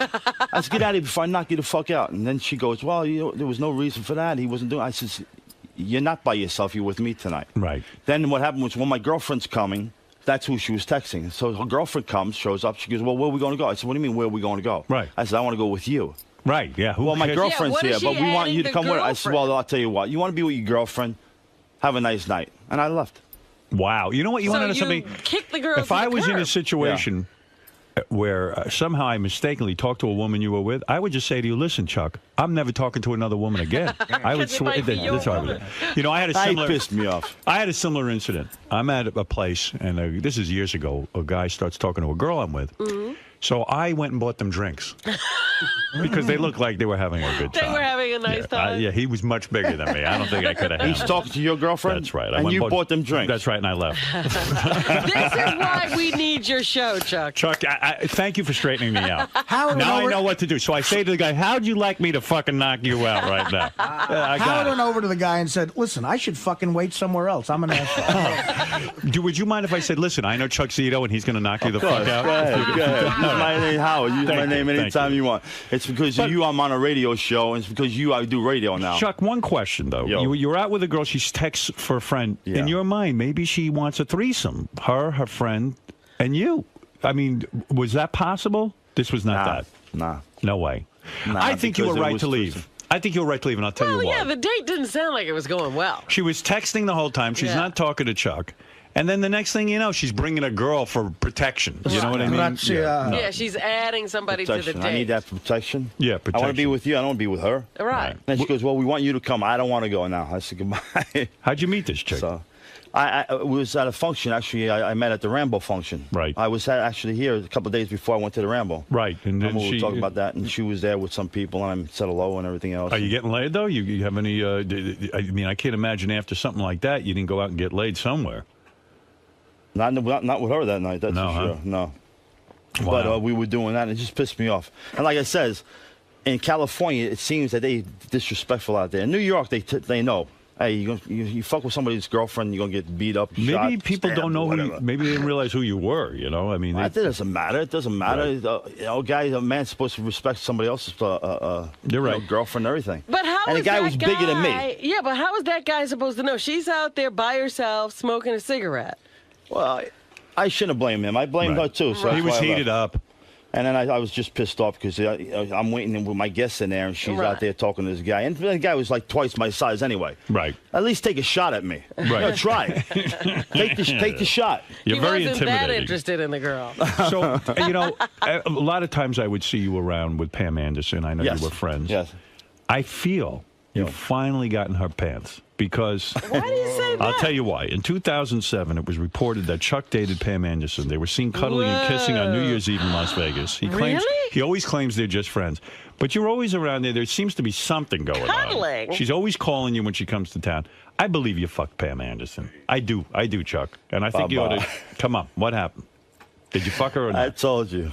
You fucked her. I would love to tell you and 20 million people, 1 million other people I banged Pam. Nothing. We're just friends. No kidding. I can't believe this. I did not bang Pam Anderson. Cuddling among you friends? Well, there's a little cuddling there, but there's no banging. Was there kissing? Yeah, we kissed. It was New Year's. You were making out a little and cuddling? A little. Boy, if she went that far, you think she'd why fuck didn't you try to... Well, she went that far. You think she'd blow me, right? Right. At least a blowjob. Right. What the fuck, man? I can't believe what you're telling me. We're friends. We're friends. She's a dear friend. She calls me, of course, when she comes to town. She calls you too, I'm sure. She does always call. My girl's calling you? What's going on over here? Oh, don't worry. I'll buy you drinks. Don't worry. Don't worry about it. By the way, you can check out Chuck Zito's website. What's going on the website? ChuckZito.com. ChuckZito.com. What do we do? Actually, this is my new shirts I came up with. We have this new Italian bad boy wear that I'm selling. Yes. Clothing is your thing now? Clothing Yes. line. Okay. Well, we're trying. Right. We're trying. And what else goes on there? We have just a bunch of pictures. We have my book we still sell on there. In fact, I'm in the middle of my second book now. No kidding. Yes. What do you mean a second book? What's that Well, about? my first book ends in 1998. Right. So from 98 till now, 10 years later, I've been arrested a dozen times and back to jail and all that shit. Since 98. Since 98. You've been busy. I've been busy. What is it, Fluff Off Lowly? Would you like to hear a very amusing Chuck Zito story that one of the guys just told me? So apparently, Doug, who works here, when he lived in the city, used to have parties. Right. And Chuck came to one of his parties, and everybody was having a good time. And then it came time to leave. And I guess Chuck got on his motorcycle. It was late. It was making a lot of noise. So a woman came out and started yelling at him about his motorcycle. Yeah. Yes. And he's like, just be quiet, whatever. She goes, you know what? I'm going to go get my husband. He's a karate instructor, and you're in big trouble. Guy walks out, lays eyes on Chuck. He goes, Mr. Zito, I'm so sorry. My wife has no idea what she's talking about. And She'll learn to love the sound of a motorcycle. Yeah. Wow. She was so upset about the bike. She came out, started saying it. So of course I'm in Manhattan. She's upset about a bike. Well, Doug lives on a quiet street, I guess. I guess so. So she starts yelling at me, and then I start saying like, "Suck my what?" She goes, "What did you say?" I said, "You heard me." She got a husband. He came out. I tell you that. So take a couple of calls. Chuck Zito. Frank, you're on the air in Longview, Washington. Go ahead, Frank. Yeah, I slapped Chuck. He didn't say anything. You slapped Chuck? Yeah, right. I die. Right. I'm the doctor that delivered him. Oh, you're the doctor who delivered it. There you go. That was the last man that slapped you. That was the last time. Yeah. Well, I gotta go arrange foster care for the kids now. Thank you. All right, there he slapped you. He was the doctor that brought you into the world. Yes, Mark, go ahead in Boston. Hey now. Hey now. Hey, Chuck, I've been around a couple of broads that are even worse than the one that you went out with. You know what I'm saying? Yeah. They deserve a slap. I never had the balls to slap them because I'm not a man, because they definitely deserved it. Have you ever done anything like that? Well, I never smacked a girl in my life. I never touched a girl. You never have? Never. So no. a real I was man... married 30 years to my wife, never cracked her. I should have, though. When's the last time you got laid? Well, he didn't get that girl the other day. No. Not the text message girl. Nothing like that. You'll never get married again? No. Why Never. not? You're not unless fall unless in I love? have kids. Unless I have kids, I get married. But you know, You're aren't not you gonna tired? give love a try? Aren't you tired of chasing all this pussy all the time? Not really. You're not. You like to chase, and you never find one that really turns you on and you want to stay with. You know what? I don't know what it is. I don't know because I was Don't you married like so long for women? 30 years. Yeah. I had this girl, a couple of nights ago at the house, and we had a good time. And I have a big bed. Where'd you meet this one? Scores. No kidding. Yeah. What, she was a customer or a stripper? Yes, stripper. Stripper. Go ahead. Yeah. So we went. Look at you. Went to my house and. What happened? She said, "Hey, Chuck, you're we trying had a to." good time. We were banging. We were doing this. We were sucking, fucking everything. And then I came and everything was cool and I started to doze off a little. And the next thing you know, she puts her arm around me. I like to go to sleep. I saw her. Wait a minute. I'm done. We just came. Go on your side. It's a big bed. Don't touch me. Really? Oh yeah. I fuck that, man. Oh my goodness! No cuddling with Chuck. Now, Chuck, the cuddling is good with some people, but sometimes it's just. But once you say to a woman after you've fucked her, you've sucked her, you've done it all. Get over to your side. To say to her, get over on your side. She never saw you again, I bet, after that, right? No. She was mad, right? That's disrespectful. That's not disrespectful. There's time. There's like a time to sleep, and there's a time to come, and there's a time to rest, and that was rest time. Wait a minute, Chuck. Do you ever date these women more than a few times? I mean, do you get right in there right away all the time? Wham, bam, thank you, ma'am. That's like my sister Cindy, I tell her, right? Yeah. She goes, I says, the last girl I just met was 18 years old. Right. She goes, what kind of conversation could you have with an 18-year-old girl? I said, Sin, I'm not having with these girls having conversations. But let me ask you something. I mean, seriously. We're worried about you. When you say that to a woman, she doesn't come back for more, right? That was it. You insulted her. It's not an insult. It's just that, like I said, at a certain time, I'm So you two time will, to rest. You two will not see each other again. Is that correct? It was a one night. Probably not. Probably not. See? Yeah. See? Where's who? Baba. Benji. Look at his I face. didn't do that. Look at his face. Show Chuck all the blood coming out of your mouth. He's still bleeding. He's still bleeding. Yeah, I just got a call from your ex there or whatever the fuck. she was. Ivy. I read about Ivy in the She newspaper. called me the other day to say she wants somebody beat up. Right? She calls me. I said, call Benji. Don't call me. Yeah, you're not getting laid. It's like I thought it was a setup, man. Yeah. She goes, I'll pay you money to get my money back or something. I don't know. About a family. I said, do me a favor. Do not call. I don't want to hear you. Yeah, right. You're not looking to do hits on people. Forget about it. The Right. paper said she might be in some trouble. Yeah, Benji. I didn't realize how serious it was. Ivy's in big trouble, right? Yeah, we don't go out anymore. But yeah, she went to jail Friday. Oh yeah. Yeah, but she's out now. She's out of jail. Yeah, there's now. a little bit of a story. I don't know if you want to do it now or later, but maybe some other There's time. always a story. You've been in It's jail. always a story. What was it like when you were in a Japanese jail? I was in Japanese prison for 4 months. 4 months. Why were you in Japanese prison? Well, actually, I was in Japan when this whole bust happened in '85, and I was with John Jett and Bon Jovi. They were out there, and this was before Bon Jovi was anything. I mean, they came back to the States. They became very big. So this is probably back in the 80s. 85. Okay. And then they had a big raid against the Hells Angels in the United States, and they raided my home. Right. And I was with actually 20 Hells Angels. We were out there to vote on a Japanese charter. Right. But they never made it, so... You mean you were thinking of starting a Hells Angels branch in Japan? In Japan, yeah. Right. So do you think they arrest you to keep you from starting a new branch? No. They had a big nationwide sweep for a couple of years. They had this investigation, and I was one of them. Right. That they raided my home. So I surrendered to the American Embassy out there because I didn't want to get caught on the plane. I see. Show good faith and surrender. Right. So they handed me over to Japanese police and they were supposed to put me on a plane the next day to fly back to the United States. Right. And they put me in there for 4 months waiting to be extradited. Wow. So I was in Japanese prison 4 months. Why do you think they kept you in the Japanese prison as opposed to just taking you right out of there? Because that's the treaty they had between Japan that you have to extradite people. So would you say to the and Japanese so they just prison? sucked at me when I went over there. They said, "We'll send you back tomorrow." So okay, cool.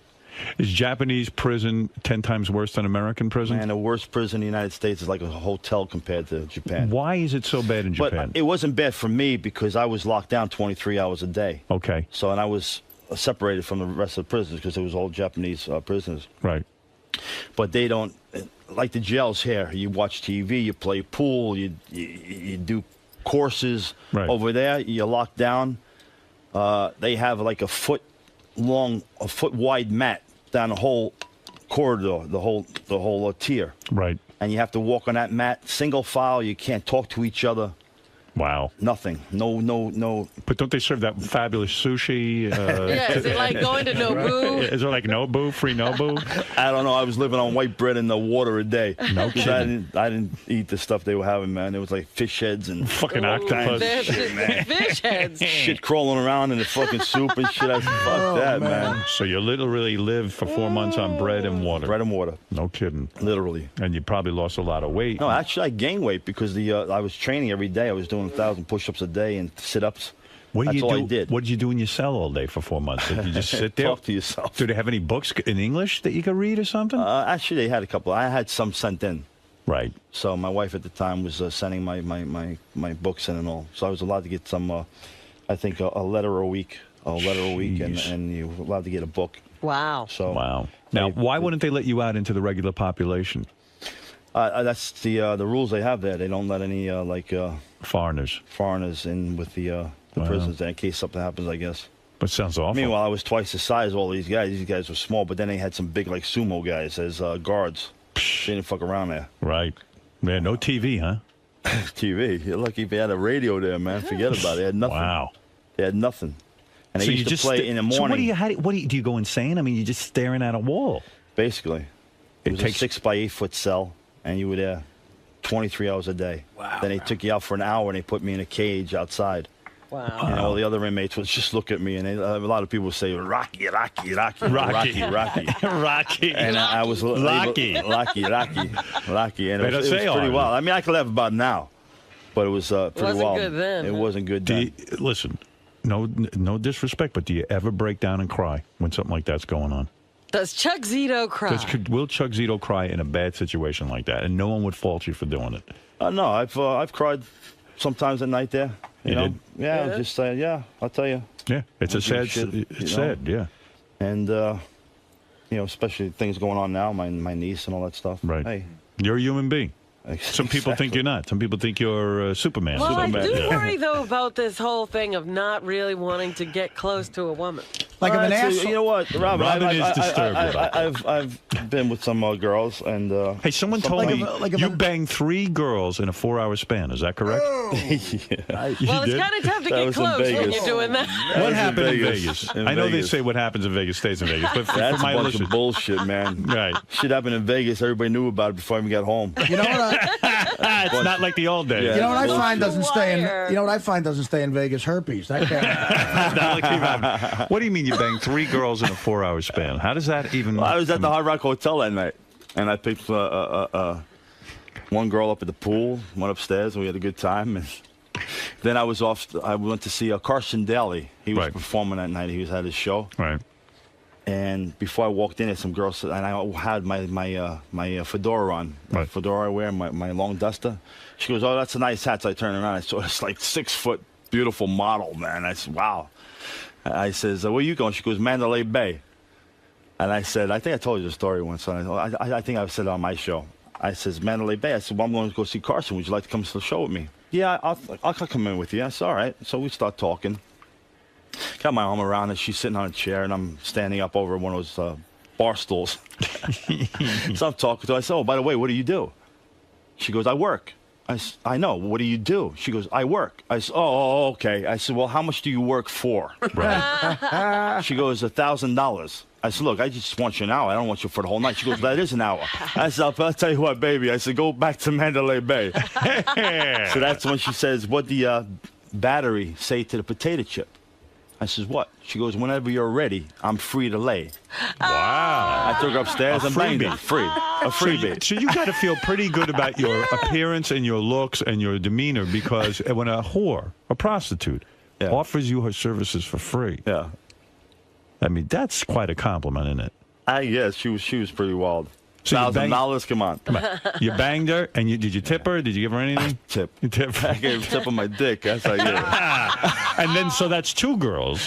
Now, where the third one comes The same one. Yeah. We went down. We were in the right after. Well, she left right after. Right after you banged her. Yeah. And I went downstairs. They have that bar in the middle of the Hard Rock, the Circle Bar. You've been there Circle Bar. before, yeah. The Circle, that's pretty wild. There. Yeah, that's always a good Picked up time. another girl there. and- You'd think you'd be drained at this point, not even. No, not for some reason. You know, when you get a new one, you just if you're with the same old one, Rejuvenate. right? Yeah, you rejuvenate yourself, man. Right. Bam. It's true. That's tell true. you, Bam. It It's was. exciting. I was married 30 years. It was time, makeup time, man. Now, you don't It's use... almost like fishing. I mean, all of a sudden, some days you can catch 3, 4, 5 fish. But you're not a Cialis or Viagra guy. Oh, wait a second. I don't need that I'll yet. take care of this, Chuck. I don't need that. How dare you? But you know what? I I'll come tried. over Let me and- tell I'll you come something. over there and slap I you. tried that. That's a bunch of bullshit. Really? That's a bunch of bullshit. You They say, tried Cialis? Viagra. It don't do any. Bam. After I come, I gotta go right back down. The same way. They're saying for erection for 4 hours. That's bullshit. they You're say- looking for that 4-hour Oh, I'm erection. looking for that. What are They you kidding say me? your erection, though, is stronger and harder with the Viagras. You know what it does? You're able to recoup faster. Right. I saw that. Yeah, all right. And actually, Hank Garrett, we do a big martial arts thing for Alan Goldberg. He's got to say, he says, "You ever see that commercial Viagra? Right. If you have an erection for more than 4 hours, call your doctor." He goes, "If I have an erection for more than 4 hours, I'm going to call every girl I ever met in my life." Well, you're not kidding. Why waste it? Yeah, you don't need a doctor.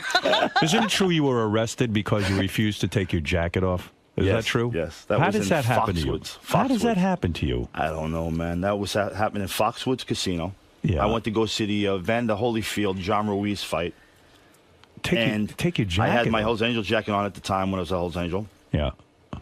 And I got there for an hour. I was signing autographs and taking pictures with everybody. Right. Then I went to the box office to get my tickets because HBO invited me because Right. I was still doing Oz at the time. And they used to invite all the Oz and Sopranos and Sex and the City people. So I turned around and could walk into the arena, and there was 4 guys with suits on. He says, "You're going to have to take that jacket off before you come in here." That's what he talked about. Because it was a motorcycle. Angels, yeah. He said no Hell's Angels allowed. I said, I didn't see no sign when I walked in here. Right. I said, I was just here for an hour signing autographs. It was okay. Now you're telling me to take my jacket? I said, I'm not taking it off. But isn't the Hell's Angels jacket almost artwork at this point? I mean, it's a very common name. A lot of people. What do they think? Something's going to happen? What do they think? Yeah. So then he says, I said, I'm not taking my jacket off. He says, you have to leave. I said, I'm not leaving either. I'm a guest of HBO. I'm not leaving. So do what you got to do. I'm going in to see a fight. With that, they got on a walkie-talkie, man, and about 30 cops came in from Connecticut State Police. Right. And they came up to me. He says, what's the problem? I said, well, you tell me. This guy's telling me I have to take the jacket off. He said, well, they don't want you in there with the jacket. It's crazy. I said, well, I said the same thing. That's crazy. Right. He goes, well, they're afraid it's going to incite violence. I said, I'm going to a fucking boxing match where two guys are going to kill each other. That doesn't incite and it's going violence. to incite violence? Are you crazy? 30 cops coming in there and harassing is going to incite violence. So that's what happened. And then now what's great about it, I'm through my second book. But did you get to go in with your jacket on? I got to go in. I got arrested. You got arrested. I got arrested. You were in jail. So yeah, I went to jail. First they said, well, take your stay. And the guys, and I have the surveillance video of that day with all these cops around me, and I went crazy. I had my long fringed jacket. I had my Hell's Angel patch on, and I put my finger in all their faces. I said, I'm not taking my jacket off. He says, you can see him. Well, just fold it over your arm and you can just walk in. I said, I'm not taking it off. Read my lips. I'm not taking it off. There's no compromise here. Exactly. I said, you tell me a guy with a Yankees jacket or something, you're going to tell him to take it off? Right. And then at the wind-up boys, he goes, well, you're going to have to, like, an hour. He goes, well, we don't want to do this. I said, well, you're condoning what they do. They said, well, this is a sovereign nation. They do have their own laws. I said, no, you're a Connecticut State Police. Right. You're saying that it's right, and you know it's wrong. And I got on the phone with Ron Kuby, the lawyer. Right. I'm on listening to him. You see me on the surveillance, talking to my lawyer. Right. Saying how far I could push and all. He goes, well, they can't tell you to take it off. It's against your rights and all that stuff. And then finally they said, well, take it off or leave. I said, I'm not doing both. And they arrested me. And this is a big insult to you because the Hell's Angels are like a family to you. This is your I told him, I whole said, life. that's what it was. I said, it's my religion. That's what I believe in. At the time, I'm not taking it off. Do you never wear Hell's Angels stuff now because you No more. Anything that had said Hell's Angels goes back to the club. The club owns that. So my jacket, everything, my belt buckle, rings. You give all that back. Everything back, yeah. Really? They didn't say to you, hey, Chuck, you're a member in good standing. They don't care. They don't. I was a 25-year member. They don't care, man. It goes back to the club. It belongs to the club. And you understood that? Of course. You understand that when you... Can you still visit the club as a friend? Yeah, sure. You're in good standing, aren't you? Actually, the people I was with from Hell's Angels from British Columbia, Randy Jones, was in Rayo's with me with the girl. Oh, okay. So actually, I traded him for he had a beautiful '68 Dodge Charger because I'm into cars now. Right. And also, we've met a friend of yours. You know the kid, Evan Metropolis? Yes, Evan. Yeah, the tuna fish kid. Yes. I went to his house the other day. Bumblebee? Right. The Bumblebee. Yeah. Bumblebee. The Bumblebee kid. Yeah, that kid's got a plane. He lives right behind the Beverly Hills Hotel. Wow. Like in a $20 million mansion. Yeah. Probably more. And he's very generous. Yeah, he's a very nice guy. Actually, that's what I want to talk to. They want to do my movie now, my book into a movie. Let him do it. They're interested in doing it. That's good. So he knows I'm a big car buff, and he goes, well, come see my cars. So we go out to the pool. They got this big pool with all these pillars, and they have cabanas and steam rooms, and they had this other door. We walk in the door. And we get in. It's a little room. I said, well, this is the elevator. Right. He said, we're going down to my garage, which is 3 stories below his pool. It was bigger than a Japanese prison, that thing. Right. Wow. This kid's got some dough. Oh, he's got money, and he's got some beautiful cars. He's got unrestored cars, not restored. Right. Unrestored that look like Just they came out of a showroom. Huh? Wow. Pristine. Wow, that's He's something. got a 427 Corvette, 800,000. He's got a 57 Mercedes, the gold wing doors, $1 million. Wow. Well, how many miles do they have on those cars? It just wasn't driven. You can't a lot? walk over to him and just clonk him on the head and take his car. Kid. That's the old days. Chuck, it's always great seeing you. By the way, you got to remember that Chuck does Tonight is one of Chuck's shows. Tonight's You got my to show. tune in. You're going to have a co-host with you. You usually bring one of your friends, and I sometimes have my friend Frankie DeBuna comes in, and you used to have a friend who couldn't even mention his name. Yeah, we couldn't mention his name. Can you mention his name now? Well, what happened with that guy? Is he all right? Yeah, he got busted back in. Oh, and all that So he's in jail now? No, he actually got back out, so I can't even mention this. He violated. He got back. So, but we have our show. You're the only guy on this channel who has co-hosts you that you can't even mention their name. You're the only guy who has that. Did you know that? I am, right? Yeah. So we got to be. This is 2 months, Howard. My fans are yelling at me. They love it. Yeah, what and happened? we have. I don't know what happened. They love the show. First I don't know. we did a week apart, 2 weeks apart, then it went a month apart. Now tonight, You know what 2 it was? months. I think I know what it was. What's Tim going on? Sabian, our program director, is mad at you. You were supposed to get him to lose weight, and you didn't come Well, I through. was He's gonna fat. say, that's your one That's his. failure. No, that's his own fault. Because when he leaves me in the gym, he goes feeds his face. He can't do that. You have to. I can't be with you 24/7. He's your one failure. But no, he says I got to talk to you. Yeah. Well, You're me. the boss. I'm the boss. You're I thought he was serious, the man. boss. You're Mr. Serious. I say put you on every week. Check out Chuck Zito's website at chuckzito.com. Check out Chuck tonight. It's a big show. You got anything special He planned? hasn't been there in 2 months. He must have. he must have plenty something. to we got say. stuff. So we'll probably say the same story that I told you before with the girl. We got Don't say other that. stories. We got the Got new stories. We have, like I said, the movie I've been doing. I went to go see this guy, Vinny Favorito. You ever hear him? He's a comedian. Yeah, I know who he Vinny is. Favorito. Yeah. I will go to Vegas. I saw him the first night. He's unbelievable. And this Funny. guy feeds off the funny. You got to see him. If you're ever in Vegas, he's at the. Yeah, I heard he's great. That guy. Yeah. He's unbelievable. He'll feed off the audience. Oh, He'll yeah? see a beautiful girl, and he doesn't just pick in the front. Right. In the front row, all the way in the back. I see you back there, but he'll see like a beautiful girl. What's your name? You're so beautiful. Oh, Marie. Well, what do you do, Marie? Well, I'm a housewife. We just got married. Who's this? Your husband? Yeah, this is my husband, Tom. We're here. We just got married. Who's this beautiful lady next to you? This is my mother. But no comedian ever comes up to you and starts talking about you, I hope. I mean, that actually introduces me. He does. So he but says to the mother, he goes, so how did your new son-in-law banging your daughter? Right. So the girl will get all like bent out of shape and get embarrassed. Right. He goes, what's the matter? You don't think your mother blew your father? And then she used to kiss you goodnight with those lips? This is the kind of guy he was. He now, was just... if a comedian came up to you, Yo. and let's say you were sitting there with your sister or your mother, he starts Yeah. saying, "Hey, what's the matter? Didn't you ever blow your husband?" And this, no one would do that to you, though, right? No one would ever make fun of I you. don't think so. No, I don't. Because think so. I would definitely get up on the stage for that one. Definitely. And he worries about it. If but he's so fucking funny, why does he make a few jokes about Chuck Zito? I don't understand. Because it wouldn't be funny. Can I I'm a fan of Chuck Show. Can I make a request? Yo. I want you to tell a story tonight that ends with you fucking a chick while you're beating up a guy. That's a great story. Yeah, That would have been nice at the Rayos thing that night, but it wasn't happening. Yeah. Have you ever come close to actually fucking a chick and then punching out some guy at the same time, like a walks in the room, or you have to beat someone up while you're having sex? How would I'm having sex in my room? Who's going to walk in my room? I don't know. Crazy things happen. It's not like, I'm in a bathroom. Like maybe with you're somebody. bodyguarding someone, but you're fucking abroad, and they start to mess around, so you knock the guy out and you keep banging the broad? No. Nothing like that. Something close to that. I was at Dre's one night. Right. And I was actually sitting with two penthouse pets. I don't know if I said that before. In L.A. or Vegas? In L.A. In L.A. In L.A. The Dre's. That sounds good. That place is. I was there one time. And these penthouse pets are good Oh, looking. I'm sorry. It was Dre's another fight. But I was sitting at Nikki Blair's. Oh, Nikki Blair's. That's I'm in the middle, legendary. and I have a girl on each side of me. So, and the place is packed. I get up to go to the bathroom. I come back, and now I see a guy sitting at the booth. So they're talking with the other girl. So I said, oh, she must know the guy. So I get back in. I get in between them. I'm talking to this girl now to my left. Next thing I hear, this girl says, well, would you just leave me alone and leave? I said, you don't know this guy? He goes, no. He just sat down, when you went to the bathroom. Oh. So I said, I says, what are you talking to her for? What do you come over here for? He goes, well, you had two. I hit him a shot out cold.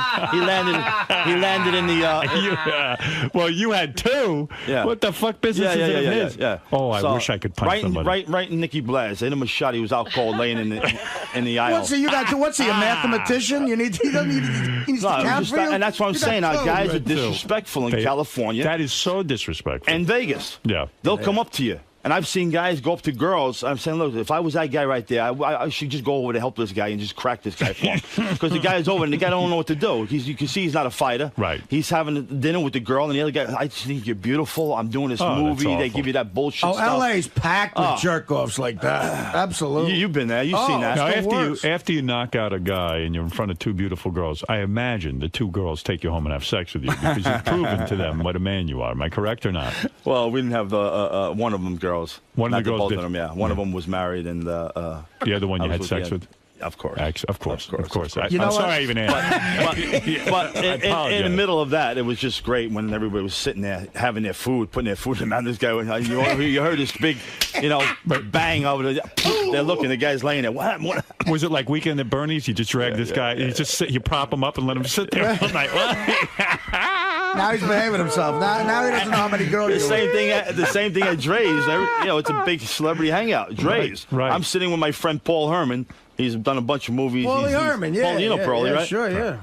He's at Argo in L.A. Yeah. So we're sitting at Dre's, and we're eating. So this girl I knew who I did this movie called Me and Will, Sherry Rose, came and sat next to me. So she's sitting next to me. I put my arm around the chair. We're just talking. Next thing you know, this guy comes up. He walks right over to Sherry. He goes, Sherry, how you doing? Come over to sit with me, my friend. So I just looked at the guy like, maybe he don't see me. Yeah. Maybe he's maybe he's blind. Yeah. So I don't pay no attention. I keep talking to him. He goes, Sherry, just come with me. So I said to him, maybe she's with me. Because this guy don't know if she's, it's my sister, my daughter, my wife, my whatever. He better be blind. So I said, now take your shoes for a fucking walk. Get out of here before I knock you out. So he's walking real, and Paulie Herman's just banging on it. Take your shoes for a walk. That's the greatest line I've heard. But this happens in Dre's. So you give the guy the benefit of the doubt. Maybe she's with me. Right. So so he takes his shoes for a walk. And he's walking real slow. He says, don't be looking at me. I said, I'll get up and knock you. Really, I'm not saying it calmly. I'm saying it. You're intense. Aggressively. Eyes front. And everybody in the place is looking at me now. And the other guy's telling me, Michael Woods was the actor at the time. He goes, Chuck, take it easy. Don't tell me to fucking take it easy. These guys ain't used to get knocked the fuck out of here. And blah, blah, blah. I went crazy, man. But that's how they are in California. You're absolutely right. It's a very rude and thing. Vegas is the same thing. They're very rude. It's hard enough. You get a nice-looking lady next to you. I mean, come on. Give me a shot here. How many times that happened to you? Look, you're a beautiful girl. Exactly. Your soon-to-be wife. Absolutely. When's the wedding at Fat Cat? Well, we're... I didn't get my invitation yet. No one did. We haven't even made a guest list. I now see that there's going to be 150 people. You know something? 151. No. Wait a second. Chuck, I read that in the paper today, too. 150? I don't know anything about this. I thought we were going to have some dinner with some friends. Right. I don't know what's going on. It's a big dinner. It's turning into a wedding. Baba. Do you think I'm all right? Do you think I'm crazy having a wedding? Do you think I should stay single, or do you think first of all, she's a beautiful girl. I met her when you did Vegas. I'm not going to do any beautiful. better, Chuck, than Beth, right? I mean, I'm very lucky. Come on, you're very lucky. She's lucky. You're a great guy, and you have. Do you wear Magnums? Masculine kids. Do you wear Magnums? Who? Magnum condoms. Do you wear condoms? You wear a condom, don't you? Or you don't? You don't bother. even bother with condoms. You don't?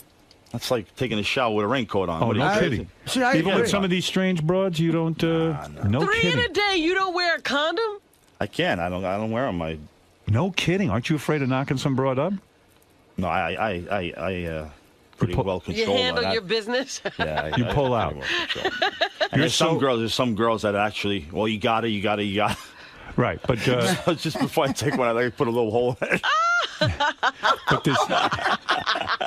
So while you're in there, breaks. Bum. But this seepage, right? This seepage sometimes, even though you hold them back, you could have a little bit of jizz come out of you. I guess, yeah. I've been so lucky so far, I guess. No kidding. Yeah. I can't believe what you're telling me. And you wear one? Always. With Beth? Absolutely, I have to. I agree. I don't want to have. Are you out of your mind? I can't believe that either. I don't want to have a baby. But after you marry, you're not going to. No, I don't want a baby. After you marry, you're going to wear one too? Yeah, I don't want a baby. What's wrong with this guy? What are you talking about? I don't want a kid. We can't figure it out. You don't want a kid. I don't want a kid. You like pull out before. I've done the pull out, but you could have an accident pulling out, can't you? I mean, even you. I mean, you know what? An accident ain't an accident. It's God's will, man. You know what I mean? Wow, you holy mackerel. God's will. What would happen, Chuck? God's got to have a part. What would happen if a girl came up and said, "Look, this is your 20-year-old son that you've never met"? What would you do at that point? And Chuck, what do you think? When you pull out, where do you drop your load? In the face, on the body, where? Where does it go? Wherever it goes, on her tits, on her face. Are you you just spray all over the place? Yeah, I spray all over the place, man. And the girls love it, right? They're like, wow. Some love it. The other one, watch my hair, watch my Do you ever, when they say "watch my hair," do you ever purposely put it in their hair? Oh yeah, yeah. You gotta. It's like that one with what do you do with Mary? What is that? Something about Mary. Something with that thing where she always like. I was like, Jill. What are you doing, Mary? But most of the ladies love when you blow load right all over. Right? Yeah. Of course. None of these girls want to get knocked up by you. I mean, you're a famous guy. I don't. Well known. I don't want it. I mean, if I was married with a girl, sure. So you might hit a girl in the face. Yeah, but not with his hands. Not like that. I mean, you know.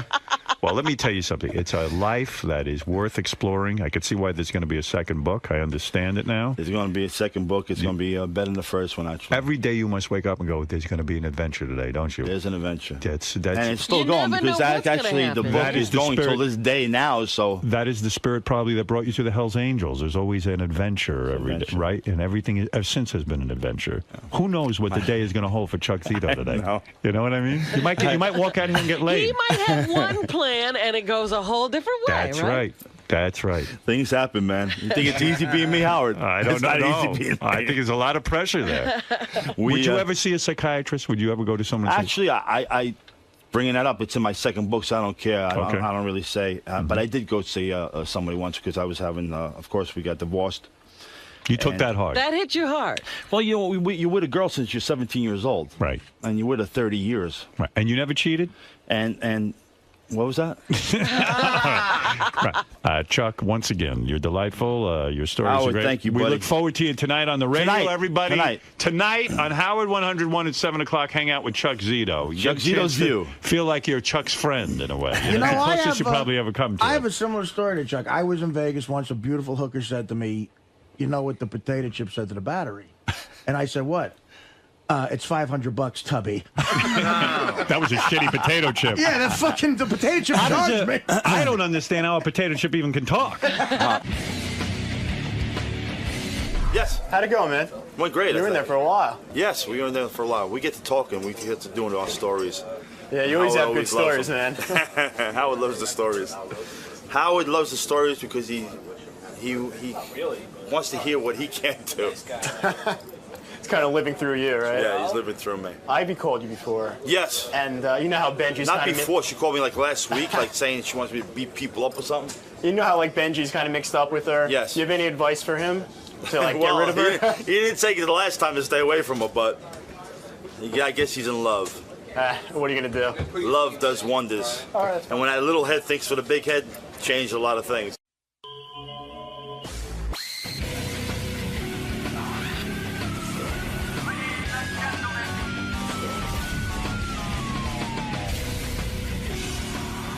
Alanis is here. Maybe I should take a break and let them set up. Alanis Morissette's going to do one old song, one new song. And I'll straighten her out about all this shit she writes about these guys. Well, she might be in love again. Maybe she's found a new guy. She did find a new guy. I read that. Oh, yeah? Yeah. But this album must be great because whenever a guy breaks up with her, That's what I look forward to. she writes the best music. The good songs that come out of a broken relationship. And this Ryan Gosling dude who she broke up Not with. Gosling, Reynolds. Yeah, I didn't even heard of this guy, Ryan Reynolds. Ryan Reynolds. He's nobody. a good-looking guy. Yeah, he's a good-looking guy, but he's nobody. You know. Did a string of movies over the last couple of years. And believe me, she'll be fine. But, you know, when Alanis is ready to go. Okay, let me take a quick break. They're going to set up. All right. I'll talk to her. I haven't seen her in a while. I love when she sings. She sings like an angel. Hi, I'm Alanis Morissette, and I'm here at the Howard Stern Show. Very excited to be back after having been sort of under a rock for a while. Here to talk about flavors of entanglement. Can't wait to talk with Howard and Robin and jump back into the fire. Look who's here, Alanis Morissette with her guys. Let me introduce the guys, too. David Levitt and Jason, how do you say your name, Orme? Orm. Whoa, hey, you got echo. Wow. I do. All right, I can do that. Hey, man, what's happening? You can go with that. It's actually a ghost. Orme? Orm, actually. Just Orm. As if it had no E. That's weird. What's going on, Scott? Hello? I don't know what's going on. I feel like I'm in a cave. Alanis, you don't have echo, do you? I don't. Yeah, good, okay. Anyway, good to see you. Good to see you. You look beautiful. You look fantastic. Oh, you guys are cute. And you're A lot of the guys reported to me that there's a lot of hot women in your entourage today. A lot of hot women. Who are all I'm these hot women? surrounded by them. Who are all these hot women? What's going on? Leah, Devorah, Emily. What's going on? They're very hot goddesses. I can't help it. I'm a magnet for them. Scott, is something weird going on audio-wise, or is it just my headphones? Are you guys hearing it too? Is it just a very weird in and out kind of thing? I don't know. I only hear the noise in the room. Scott, what's going on? Sounds like it's a gate. What's a gate? Gate? Hold on, we'll work it out. We have nothing but time. We have nothing but time to bore the A audience. mic gate that opens and closes. Yeah, what do I do? I don't give a shit that it's a mic gate. What do I do, though? I'm interviewing Alanis. I'm trying to show her how professional I am. Trying to impress her. Where's he going? He leaves the room. You take care of it. It's a gate. I'm gonna go take a shit. I'll be right back. Why don't I take the gate and slam it over his head? It's a gate. It's a gate. It's a gate. It's a gate. It's a gate. I go, oh, it's a gate? Okay, good. Well, I sound horrible. Anyway, maybe the gate will be fixed. You sound great to me. Thank you, Alanis. Everything is going berserk in my really? headphones, but That's I'm not trying to be good. professional, and I've never been professional, but today I'm going to try to be professional. He's back, and it's no better. Scott, what happened when you left the room? What did you learn? Go ahead. I learned nothing. Yeah, that's what I thought. What's going on? I'm just checking to see if there are certain settings that are on. No, it's not. I'm just. There's no gate? No, there was no gate. Like the headphones are cutting back Maybe and it's a forth? door. All right. See, that's happening to your headphones alone, I think. Hey, Scott? Yeah. Does it have something to do with Howard's microphone? I don't know. With the processing? Well, he's asking Scott. I'm having a horrible time today. I'm sorry. You want these headphones? Yeah, I would do They sound anything to. Who is standing over my shoulder making me nervous? I'm looking for a problem. All right, I'm going to keep talking. I don't care what happens. Trying to diagnose. I don't have time for that. Okay. All right, thank you. You're looking for a problem? Look in the mirror. Alanis, you've written a new album. Wow. I'm excited that you're here today. You know I love your music. I'm a big, big fan of yours. And, of course, this album will be great because it's about a breakup. Is that the law? Yeah, anytime you break up with a equals man. Great. First of all, I'm going to tell you something now that you broke up with this character. I never heard of this guy, Ryan Reynolds. I don't know who he is. He's a nobody. It's probably better because then there's no comments. No, really. I mean, who is he? I didn't know anything about it. When you were in love with him, I didn't like it. I thought the guy was a douchebag. That's But law that too, was right? a nice song, too. Are there angry songs on here where, you know, Dave Coulier, we learned was a douchebag? No, the judgments abounding this morning. No, but I mean, you have to admit you're at your best when you go through a breakup. As emotionally painful as it is, you were engaged. There's two life forces that create worlds in music. Go ahead. Infatuation or joy or whatever the juicy ones. In other words, the meeting of somebody new, the pure joy of a new relationship, getting it from a new guy. Go ahead, That yes. hype. Right. And then the pain. The pain. Anger. Anger's good too. In a way, don't you births. but don't you compliment these men too much by writing songs about how hurt you were? But these songs aren't about them. They're about me getting it out of my body so I don't get sick. Yeah, but a guy sees it as though, oh, They can look see at it however they want to see it. He's Ryan Reynolds running around. Boy, I gave it to her so good. She wrote a whole album, and she can't get over he it. and Scarlett sit and listen to it. Yeah. By the way, he hooked up with this Scarlett Johansson. You know, right away she had to come out with a music album. Do you know this? I heard. You I heard? mean, I didn't Did you hear the music? No. It's awful. Oh. I'm going to play a little for you, and you tell me, and I want your honest opinion. I'm not giving any opinions about it. It's none of my business. You don't comment on it? I don't comment. You know what? I read that you have said that you had to go to therapy 5 days a week, and I'm no one to throw stones. Believe me, I'm Do you there. go to therapy? Oh. 5 days a week? Is for a this while, therapy right now for a for while, you? it was 5 days a week. The guy over there in the black is his psychiatrist. Right. He's holding his hand, by the way. I sit in a sandbox with my psychiatrist every day. I like Yeah, sandboxes. but here's my point. When you announce that you went to a psychiatrist for 5 days a week to get over this guy, it gives the guy too much power. It's not about the guy, dude. It's about me. Yeah, but I don't like Did like she it. have to It's go about the 5 days a week history over and the Ryan thing. Reynolds? Is that Yeah, what you're saying? for this Ryan Reynolds It's is not nobody? for anybody. Oh, come on. It isn't. Stop it. You I know bet you that. can't even watch reruns of Two Guys in a Pizza Place. So what happened? Tell me what's going on with you. You're beautiful. You are talented. You're rich. You're a You were great. engaged, As though rich weren't exempts you? me from all humanity. But weren't they engaged? You were engaged. You were engaged. I was. So what? He comes home and announces he's with another broad? No. How does that all work? pregnant pause. Tell me, Alanis, what's going on? Tell me what's going on. What do you need to know, really? I need to know. I need to know what happened here. You were Have engaged. you ever been in a breakup?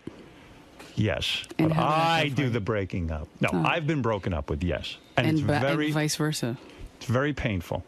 Well, so it always takes two to tango, and there's perfection to this. I saw this all. Whoa. Don't be mystical with me. What do you mean you saw this all? Mystical. What do you mean you It's saw called this all? vague. What did you see? What did you see? I just saw that eventually everything would be perfect, and it is. I don't believe that for a minute. I've heard that's your rap. I've heard you say everyone is where they should be right It's now. kind of true, though. Although "should's" a silly little word, isn't it? I'm glad you're single. I like it Are better. you single? You haven't found another love? She's banging a dude. I read that. Really? Yeah.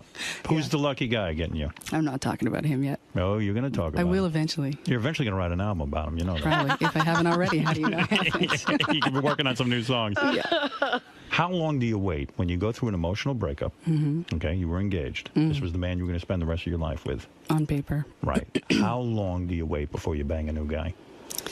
Well, there's banging and then there's committing.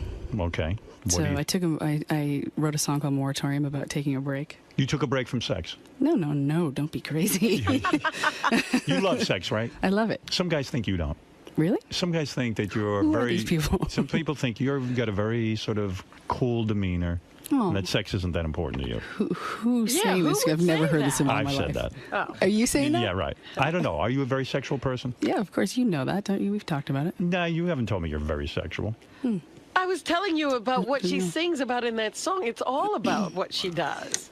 That's a song. Oh. And you just asked me something, and I was all excited to I answer was it. saying, how long do you wait? Oh, yeah. Before you have sex. Forget about a loving relationship. The commitment and all that. Sex. You went out and you said, you know what? I'm going to go have sex. I'm angry. I am hurt. I need an outlet. I need a man. Right. Although some people's outlets isn't the sex addiction thing. Right. Understood. But how long did you wait? Couple months. Couple of months. Mm-hmm. That would never happen with a dude. Couple of hours for dudes. Is that how it works? That's right. Guys are different, though. They grieve long, drawn out years. Guys? I think. No. Dude. Guys wait an hour. No. But that's my point, is they wait an hour to do whatever the thing is that